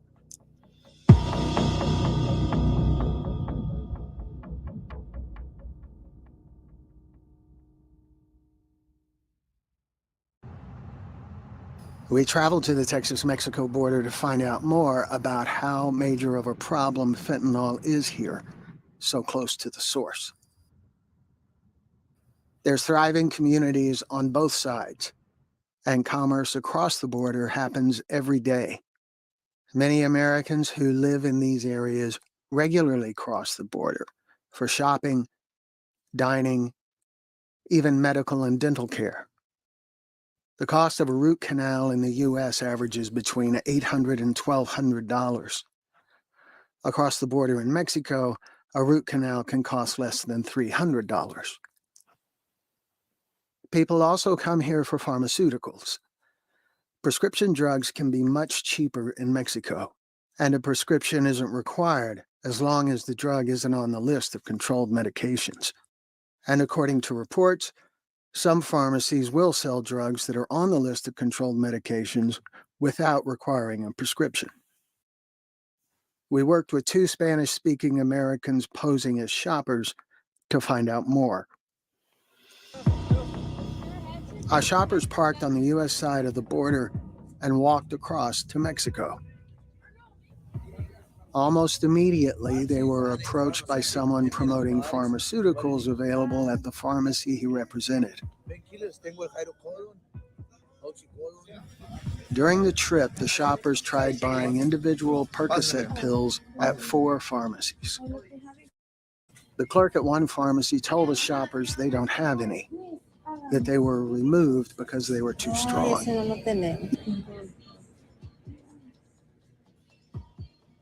At another pharmacy, the clerk told our shoppers that they have Percocet, but that it is only available in sealed containers, not individually.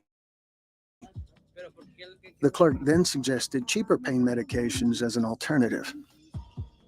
During the conversation, our shoppers saw another person behind the counter unpacking boxes of different medications from a large black trash bag. At another pharmacy, one of the shoppers asked for Percocet pills, and the clerk offered a sealed container.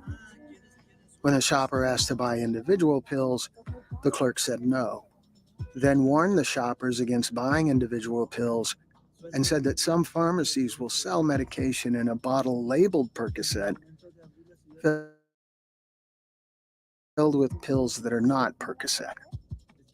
The clerk then reiterated to the shoppers to be careful, and if they buy, to make sure the container is sealed.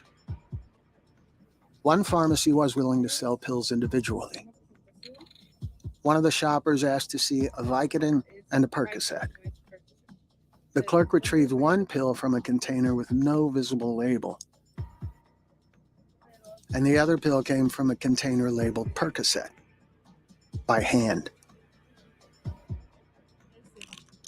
During the conversation, the shoppers saw a man enter the pharmacy and deliver a gallon-sized clear plastic bag full of yellow pills that resembled the Percocet the clerk was showing the shoppers. The shoppers purchased the two pills and left.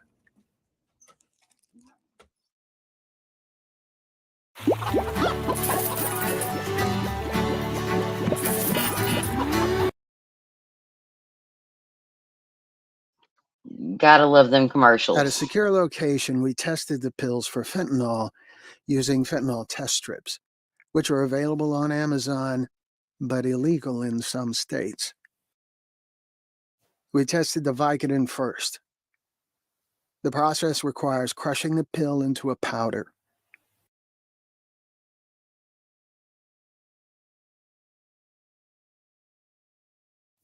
Dissolving the powder in water. Submerging one end of the test strip in the solution for 15 seconds. And waiting for the results. 2 lines on the test strip indicate negative. 1 indicates positive.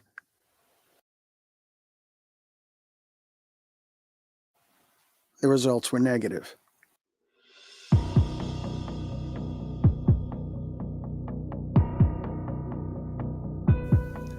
Then we tested the pill labeled Percocet using the same process.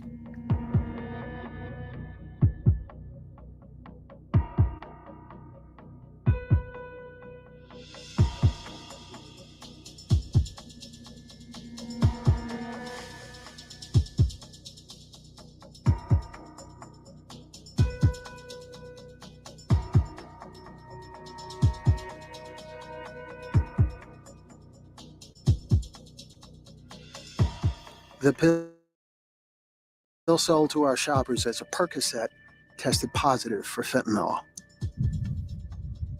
We repeated the process a second time to confirm the results. It was just that simple. One trip across the border by 2 Americans on foot. One purchase, and we found fentanyl. The city in Mexico where we purchased the pills doesn't matter. The same could happen in any border town or tourist destination in Mexico. A study conducted by UCLA, independently corroborated by a Los Angeles Times investigation, found that 11 out of 40 pharmacies in 4 cities in northern Mexico sold counterfeit pills containing fentanyl, heroin, or methamphetamine, or a combination. According to the U.S. Drug Enforcement Administration, it is impossible to distinguish between real and counterfeit pills without testing them. The only way to avoid this risk is not to buy.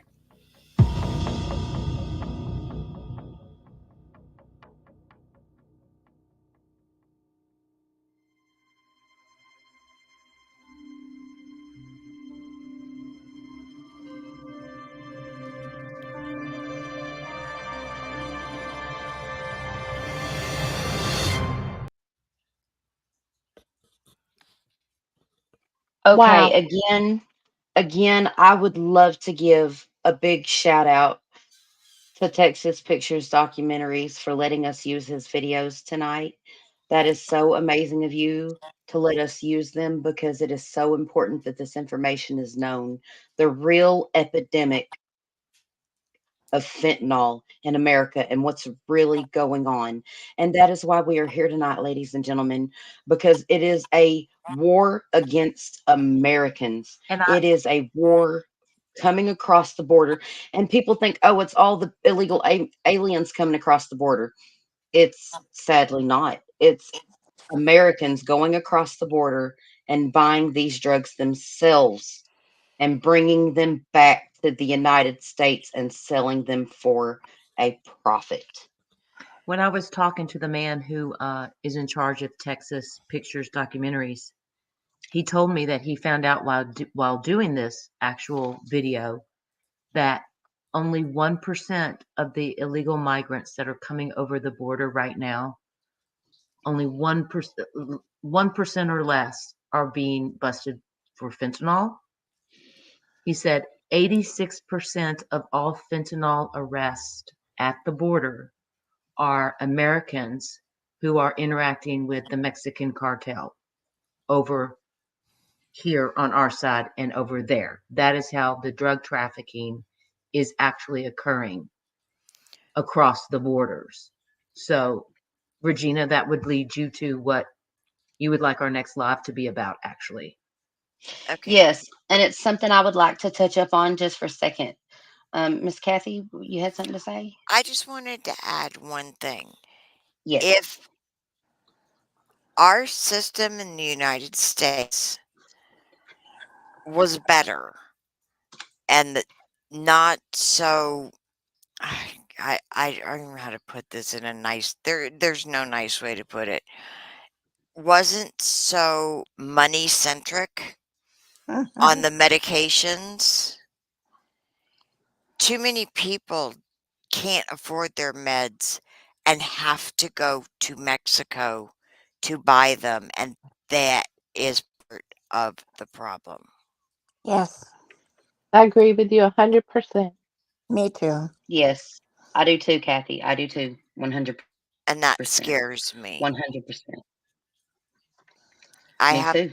I have a migraine med that just came out, Ubrelvy, and it was developed by one of the doctors at UAlbany near me. It is $400 pill, and that is with my deductible, you know, with what my insurance will cover. That's Right. unbelievable. Unbelievable.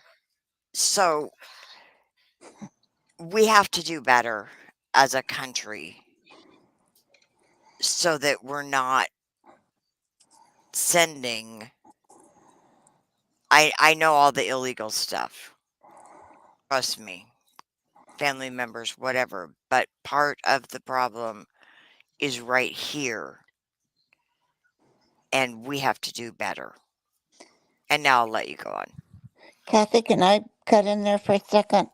Yeah. Absolutely. I really love you. And I love what you just said because I know some people in Arizona of an age that can't afford their medications and they're going down to Mexico to get their medications. What if one of those elderly people were given like that one Percocet?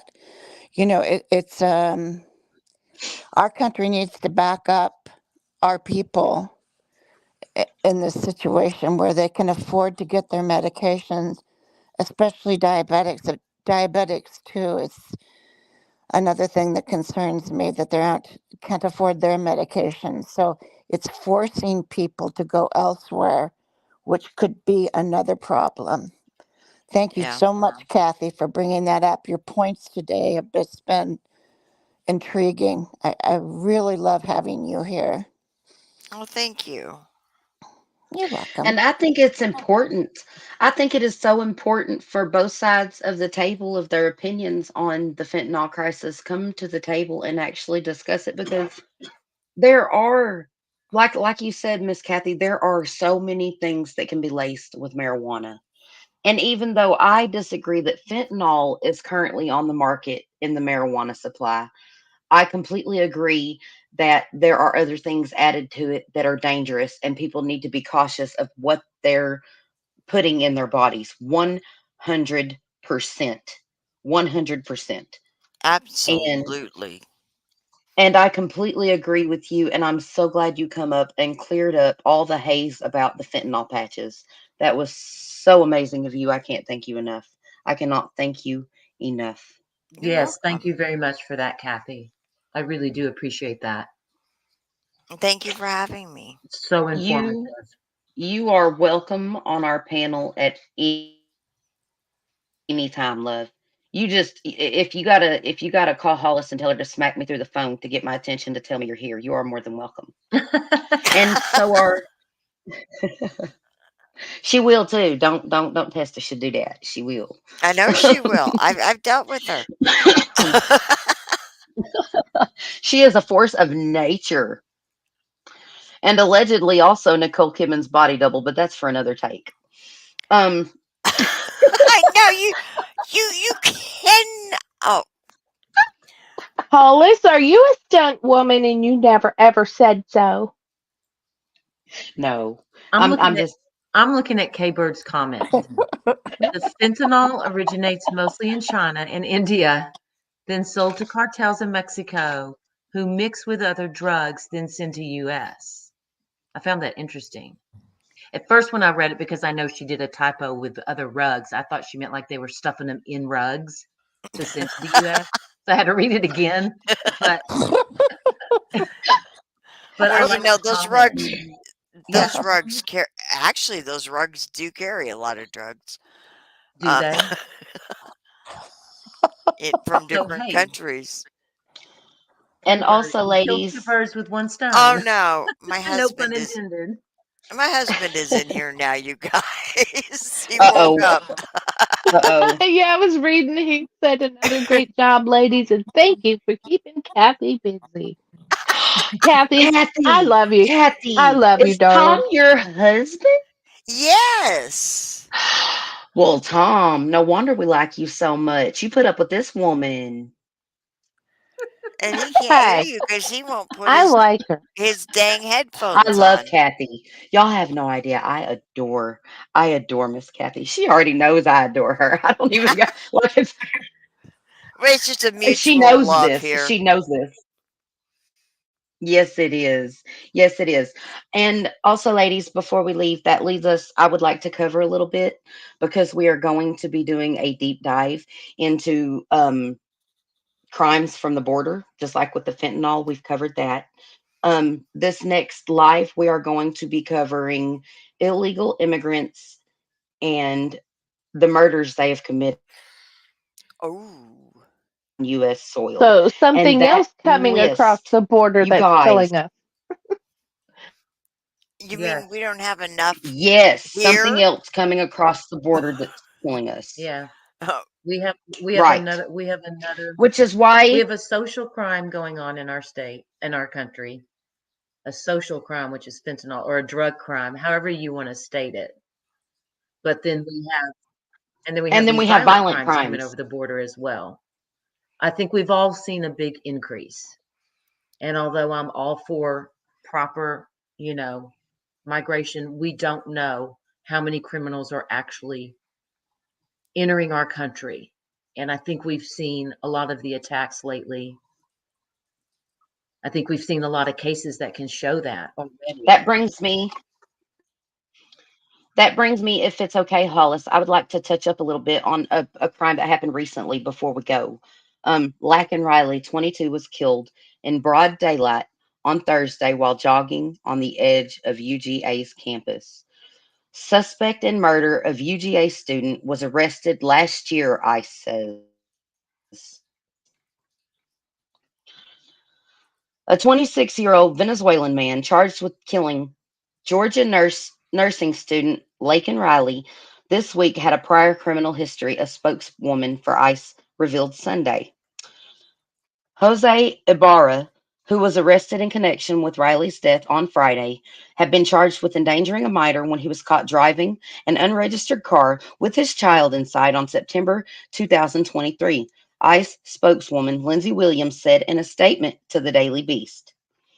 Williams confirmed that the suspect illegally crossed the border into the U.S. near El Paso, Texas in 2022.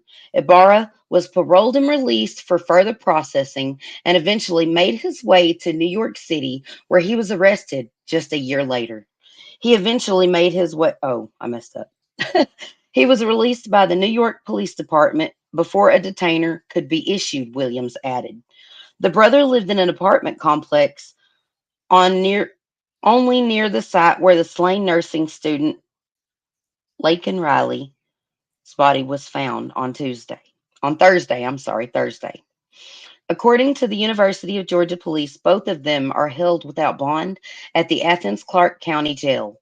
Riley's body was discovered with visible injuries near a lake by the intramural fields of UGA, police said, and the coroner later ruled that she had died by blunt force trauma. UGA Police Chief Jeffrey Clark said Ibarra did not know Riley and described the killing as a crime of opportunity. He said Ibarra had been arrested based on robust violence, including footage from a security camera at the university. Clark added that authorities would continue to search his apartment. I will say, we don't need the evidence inside the apartment to convict Mr. Ibarra, Clark said during a press conference on Friday evening. Reeling from her death, Riley's family and friends spoke out to mourn the young woman. Her family released a statement through a close friend on Saturday, thanking the police and investigators for their work in catching the 22-year-old's alleged killer. They remember Riley as a faithful and loving person toward everyone around her. Laken was an amazing daughter, sister, friend, and overall person in general. Her love for the Lord was exemplified in every aspect of her life, praise God. She will be missed every day, but we promise to honor her life moving forward in a very big way, the statement reads. The family also asked for space as they possess the tragedy and as they process the tragedy and as authorities prosecute the suspect. During the most difficult time, we ask that you respect our privacy and provide us the time and space necessary to grieve our daughter's life that was tragically cut short, they said. Riley's friends described her as unconditionally kind to strangers and supportive of her loved ones. Connolly Huth, a college roommate and close friend, laminated how bright the young woman's future was. You were supposed to cross the finish line with me for our marathon, our first marathon. You were supposed to stand next to me at my wedding. You were supposed to save so many lives. You were supposed to be the aunt to my children. It was not supposed to be like this, Huth wrote when she wrote in statement posted to Instagram. I find peace in knowing how strong your faith in God was in God, and how your actions reflected him in everything you did. And this is just one case of so many. We were talking about it, and in order to cover all of the cases that we've already put together, covered, committed by illegal border crossers and immigrants, is so long, we figured it would probably take about 10 hours to. That's just the ones we have, you guys. It's coming across our border on both the societal level and the violent level, just like Hollis said. These crimes, it's like a war against America. It's a war against humanity. It's a war against compassion. It's a war against us, we the people. And I think it is so important that we discuss these cases and point out the problem, because just like with Audrey's Law, and if my mods please don't mind to post the link to the petition, although I will say this, and I'm so proud of this fact, our petition has been recognized in Audrey's Law and they are meeting in legislation in Texas. You guys, congratulations. We might have changed one child from having to suffer at the hands of a predator. We might have just saved countless children's lives in Texas because our voices were heard and they are actually bringing it to the table. They actually brought it to the table this past week and they are working to put a bill together to implement Audrey's law. And I just want you all to know that I'm so proud to be a part of this because our children matter, our lives matter, our people matter.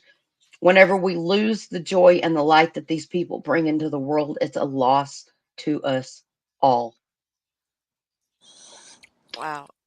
I want to I say Thank you. congratulations to you, Regina. You started this, as far as I know, you started it here on this channel, and it has taken over. And I am so impressed with you, Regina. I'm so impressed with all who supported it. I thank each and every one of you who supported it because this is such a major thing in the country right now, and it does need to change. Thank you, Regina, for going out there, putting yourself out there to make a change. absolutely. I shared that everywhere. And I just want to say, if this numbnuts, I'm trying to keep.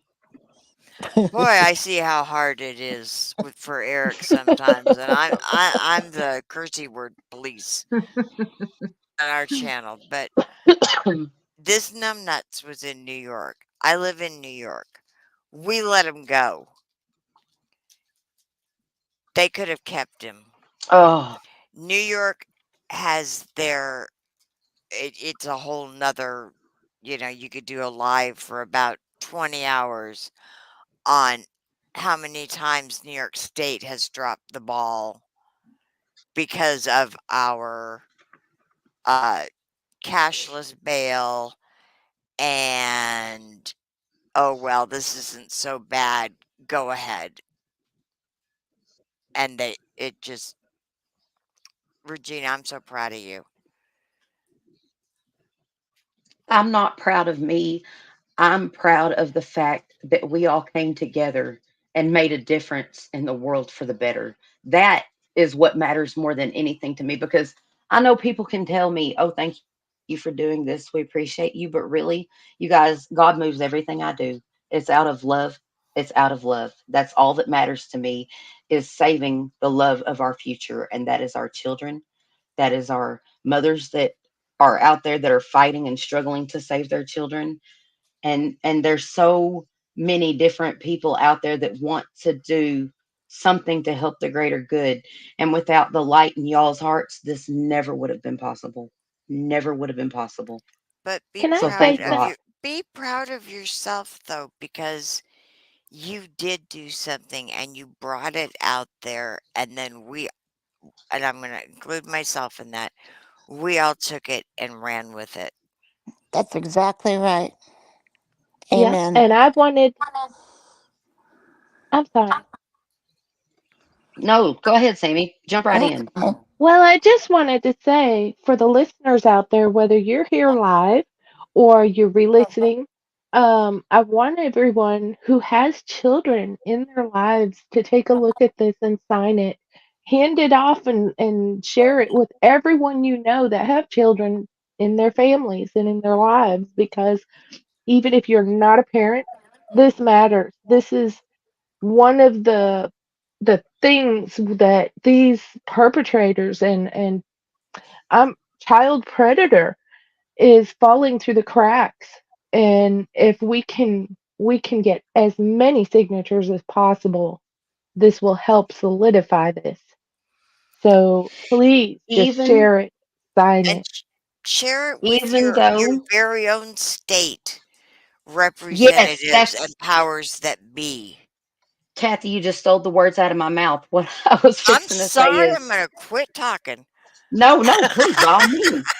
um Even though Texas has heard our pleas, because I didn't just stop at starting a petition, you guys. I went and I posted it to every legislative media site that I could find for the Texas government. government.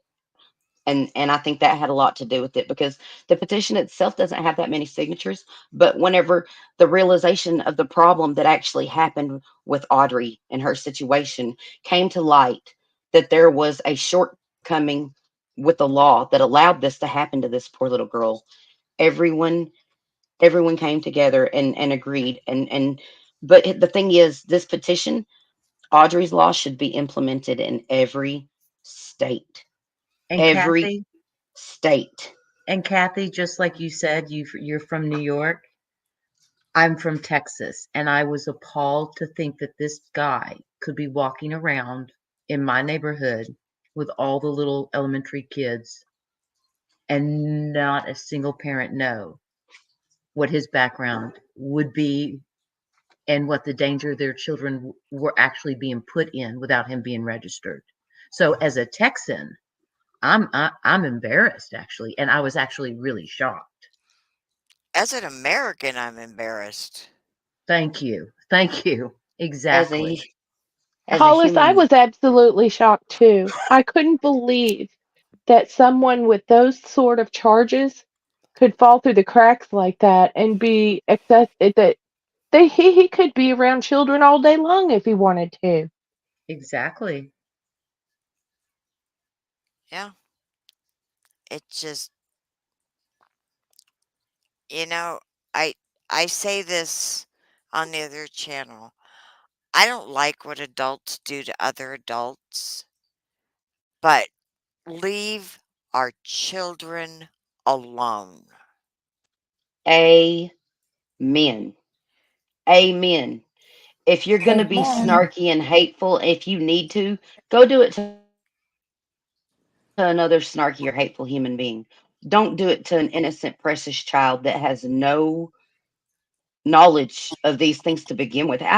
It's like we're creating a worse future for ourselves. It really is. I worry Or about my grandkids and I have a great grandchild also. And that's not the world I grew up in. I mean, I am a survivor of CSA, DV, and a few other things, but I'm a survivor. But back in the 60s, you didn't talk about it. Let's talk about it. Let's talk about it. Exactly. Let's talk about it. And with that,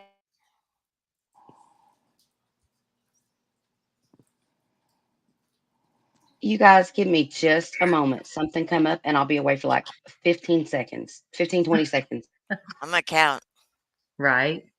Kathy, I'm so glad you were here. Thank you for coming on. Can I ask you, what are y'all doing tomorrow on the docket? Well, What are I y'all going don't to start up in the morning with? I don't know that we're gonna do anything because Traconis is doing their jury instructions, so closing arguments won't be until Tuesday morning. Right. And I'm kind of hoping we're not doing anything because I got to pin the docket down. We've got some plans. Um, There's lots of cases coming up. so, yeah, and Ugh, some so changes many. that might be made, and Okay. not bad ones, Right. but you know, I can't. I'm not at liberty to say yet because I don't have a game plan. Gotcha. I Okay. just get a text saying, "How do you feel about?" I'm like, dude, no, call me. That's Right. not a text message. Right. Hollis, thank you so much for posting that because that is my go to. Y'all know I'm a Christian, but I'm not the kind of person that beats people over the head with the Bible. That's not me. And I figure I'm actually not a Christian, but I love the saying. It's not that I'm not a Christian, I'm not a practicing. I'm more of a theologian. I like to learn about all religions, but I love this quote. Sorry, Regina, didn't mean to interrupt. Go ahead. knowledge is power. For lack of knowledge is why my people perish. And then there's the men perish. That's another version of it. But for lack of knowledge is why my people perish. Amen. And with that, I would like to get into our closing thoughts, ladies. We have been here for almost 3 hours now. It So happens. so much for that 2 hour time slot. No, don't even try to plan that. Okay, we're going to do this for an hour and a half, and I'm not going to lie. You've got 5 women talking. There's no way it's going to go an hour and a half. It doesn't do that with me and Eric. I know. And I love the docket. I really do. I I love the do too. content. I love what he puts out. It's so professional and it's so good quality and factual and evidence based and court proceeding based and document based and legal based. So I'm all over that like a rabid dog with a chew toy. Yeah, So the the main thing on our channel is keep it fact based. It's okay to speculate. It's okay to say, in my opinion, or this is what I think, but we try to really stick by this is what we know, and this is what we have the documents to prove it. exactly. And Char, don't murder me. Don't murder me. I got Uh-oh. so wrapped up. I got so wrapped up in editing with the video for our opening video, adding our disclaimers and stuff. I forgot to do the poll. And I feel so goofy. That's I feel okay. so stupid because I wanted to do that so bad. I'm so sorry. I'm so sorry. Don't be sorry to me. This has been a Because great it was show. because it was a fantastic idea and we will get it done the next live, I promise you. Well, you could just ask the poll and have chat just poll 1 or 2. Okay, Yeah. that'll work. Yeah, that'll work. Yeah, those Um, are Interactive warning. poll Those are occurring hard. now. if I could, everyone that's here with us tonight, could I get a 1 if you learned anything new about fentanyl, and a 2 if you still believe the propaganda or what you've been told previously? Can I get a 1 if we made an impact and a 2 if we didn't? That's basically all I like, please. Oh, thank you, K Bird, for the docket subscription. I think you'll love it over there. Oh, I know I thank you, do. K-Bird. And Kathy, you are more than welcome to put a 2. I'm not going to hate you. Me either, girl. No, I learned more. I'm not an expert. I learned stuff too. I just, because of my medical history, and I do my research before I take well, I can't take an aspirin, but like before I take a Tylenol, I research the heck out of anything my doctor wants to give me. Right. And I have finally the best doctor on the planet because when I walk in, she says, "Okay, since you were here last, what have you learned about your conditions?" And she listens. Right. The communication is there.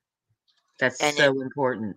it took a lot of years and a lot of not so nice things to happen before I found that. So I want that for everybody, but sadly, especially chronic pain patients, we've been put in a category that we don't belong in. But I Yeah, understand why. yes. Yeah, I have to agree with that. And it's not the most becoming and it's not always good, but But, it's the life we're dealt, and, I get to sit in my recliner and chit chat on YouTube, and I have a husband that is the most amazing man on the planet. So, anyway, thank you for having me. thank you for being here, Kathy. You're Yes, like and I thank said, you for jumping anytime. up. And everyone, please go subscribe if you have not yet to the docket, because you can bet your hind end, you can bet your hind end if you want to know the legal breakdown of it and the documents and everything, he is the go-to guru. I am telling you, him and Kathy are phenomenal. Phenomenal. Oh, You're thank gonna you. love it. And Absolutely. beautiful messy ball, I love you. And if anything in our show tonight helped you in any way to understand anything better, that means we did our job.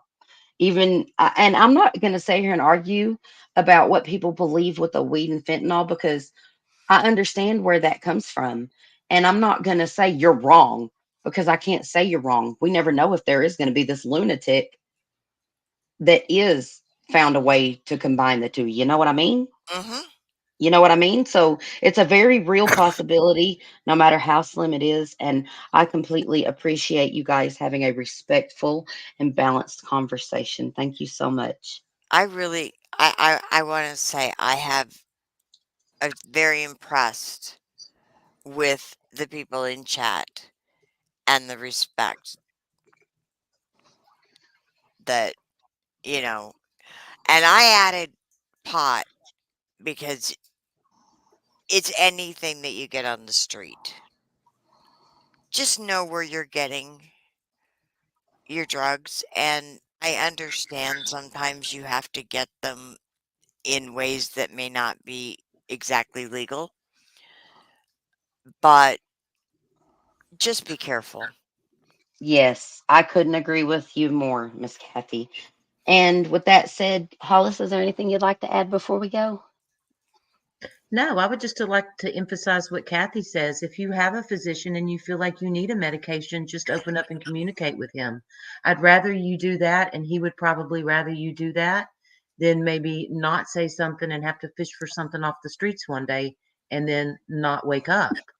So, Beautiful. you Beautiful. I know, knew what you meant. I knew I what knew you what you meant. meant too.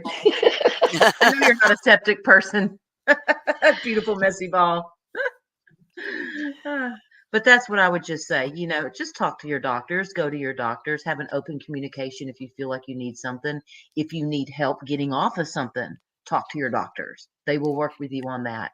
And just look for help if you know somebody or any hotline for anybody that may need help. And just be kind. We're all human and we all make mistakes. That's all I have to say. And thanks to everyone for being here. Thank Sammy, you. you've been so quiet tonight. Honey, is there anything you'd like to add? I just want to say that I have actually learned a whole lot through working on the information we were going to have here tonight. Um, I really appreciate it and all of the hard work and everyone coming together to support this. Thank you so very much. I hope this helps to enlighten people. We have a real true epidemic going on now. And this is not about drug addicts and junkies. This is about it's attacking the American people. Exactly. And if we could, one more Absolutely. time, too, ladies, if you have it, could we get all things serious link, his link back up in chat, and also allegedly Brittany's, and then I'll quit bothering you hardworking mods. I I'm going promise. to say you have the second best mods on YouTube because, I have to say that I have Second, the best mods on YouTube.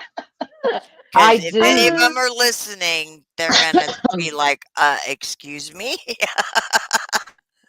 Well, I'm just blessed that there was someone foolish enough to let them go, because they're an amazing group of women. I'm blessed. I'm blessed they are here. I could not ask for better, more more loyal, more respectable, and more trusting mods than It, Midwest, Low 12, Miss Brazzy, Beautiful Missy Ball, Hollis, and Sammy. And what is true? And what it, is true? Shout out to you. You're not here with us tonight, love, but we are with you in prayer, and we love you so much, so much, and we hope, miss you. Get hope you well get soon. better soon. And I just want to say, it's not easy to find good mods. It's not. It's It's not. not, and I would like to say that Low 12 was with us all day yesterday in our StreamYard production meeting. She stuck out that whole day long with us as a mod. So, I mean, Yes. we love our Awesome. mods. Mods are so appreciated and not given enough credit in my book. I agree. Because, they're working. They don't get to really enjoy the show as much. They have to like double task as well. Exactly. Exactly. It's a different Exactly. experience. You do count, beautiful messy ball. Oh, You she do cracks count. me up. I A know she beautiful lets me messy too. ball, you do suit your name. There is no Yes. such thing as not knowing how to mod. You either have it in you or you don't, and you have it in you. Yep. Well, we'll figure it out. We'll figure it out eventually. But I'm proud of our mods and I'm proud of our group. And you guys, y'all can say thank you to me all you want for this, but without you guys, I wouldn't be here. I wouldn't be here. So it's not just me, it's all of you. And thank you. And with that said, I'm going to go ahead and end out the stream, I guess. And Yep, that's a special wrap. shout out. One more special shout out. Thank you to allegedly Brittany, just because I love you. And a shout out to the docket because you are my superhero hero guru. And a shout out to um who else am I going to shout out here? I'm losing my brain is melting out my ear. All things serious. I'd like to give a shout out to him. Thank you for coming up on panel. I And don't know why you bolted. We might have and scared him Texas off. and Texas Pictures documentaries. Yeah, that one. And yes, Texas Pictures documentaries. You guys go check out their YouTubes, all of them, please. I'm begging you. Matter of fact, I'm commanding you. If you don't, I'm gonna hunt you down and whip you with the soggy banana. So Wet noodle. a wet noodle yeah. I threaten my daughter all the time. I'm gonna poke her in the eye with a soggy banana. It's like our thing. Gross. And Regina, I'm going to close it out, and you can have the last word, but I'm going to say the second to last word, and I'm going to say, and that's a wrap. That's a wrap. All right, you guys. Bye. Thank you for coming up. I love you. I'm kicking you all out now. Sorry, guys. We've been here for almost 3 hours. Oh, Lord, you have mercy. So, with that said, you guys, I hope you all learned something with us tonight. I hope that it brought awareness to your life that you didn't have before. There are more crimes coming from the border than I can shake a stick at. And I think I might have just aged myself publicly saying that, but that's okay. And remember, if you see something, say something. It's important to be vigilant at all times and keep your family safe. Lock all your doors and windows and be kind to others because you never know what kind of day they're having. And even the smallest act of kindness can go a long way. It can even save a life. And with that said, good night.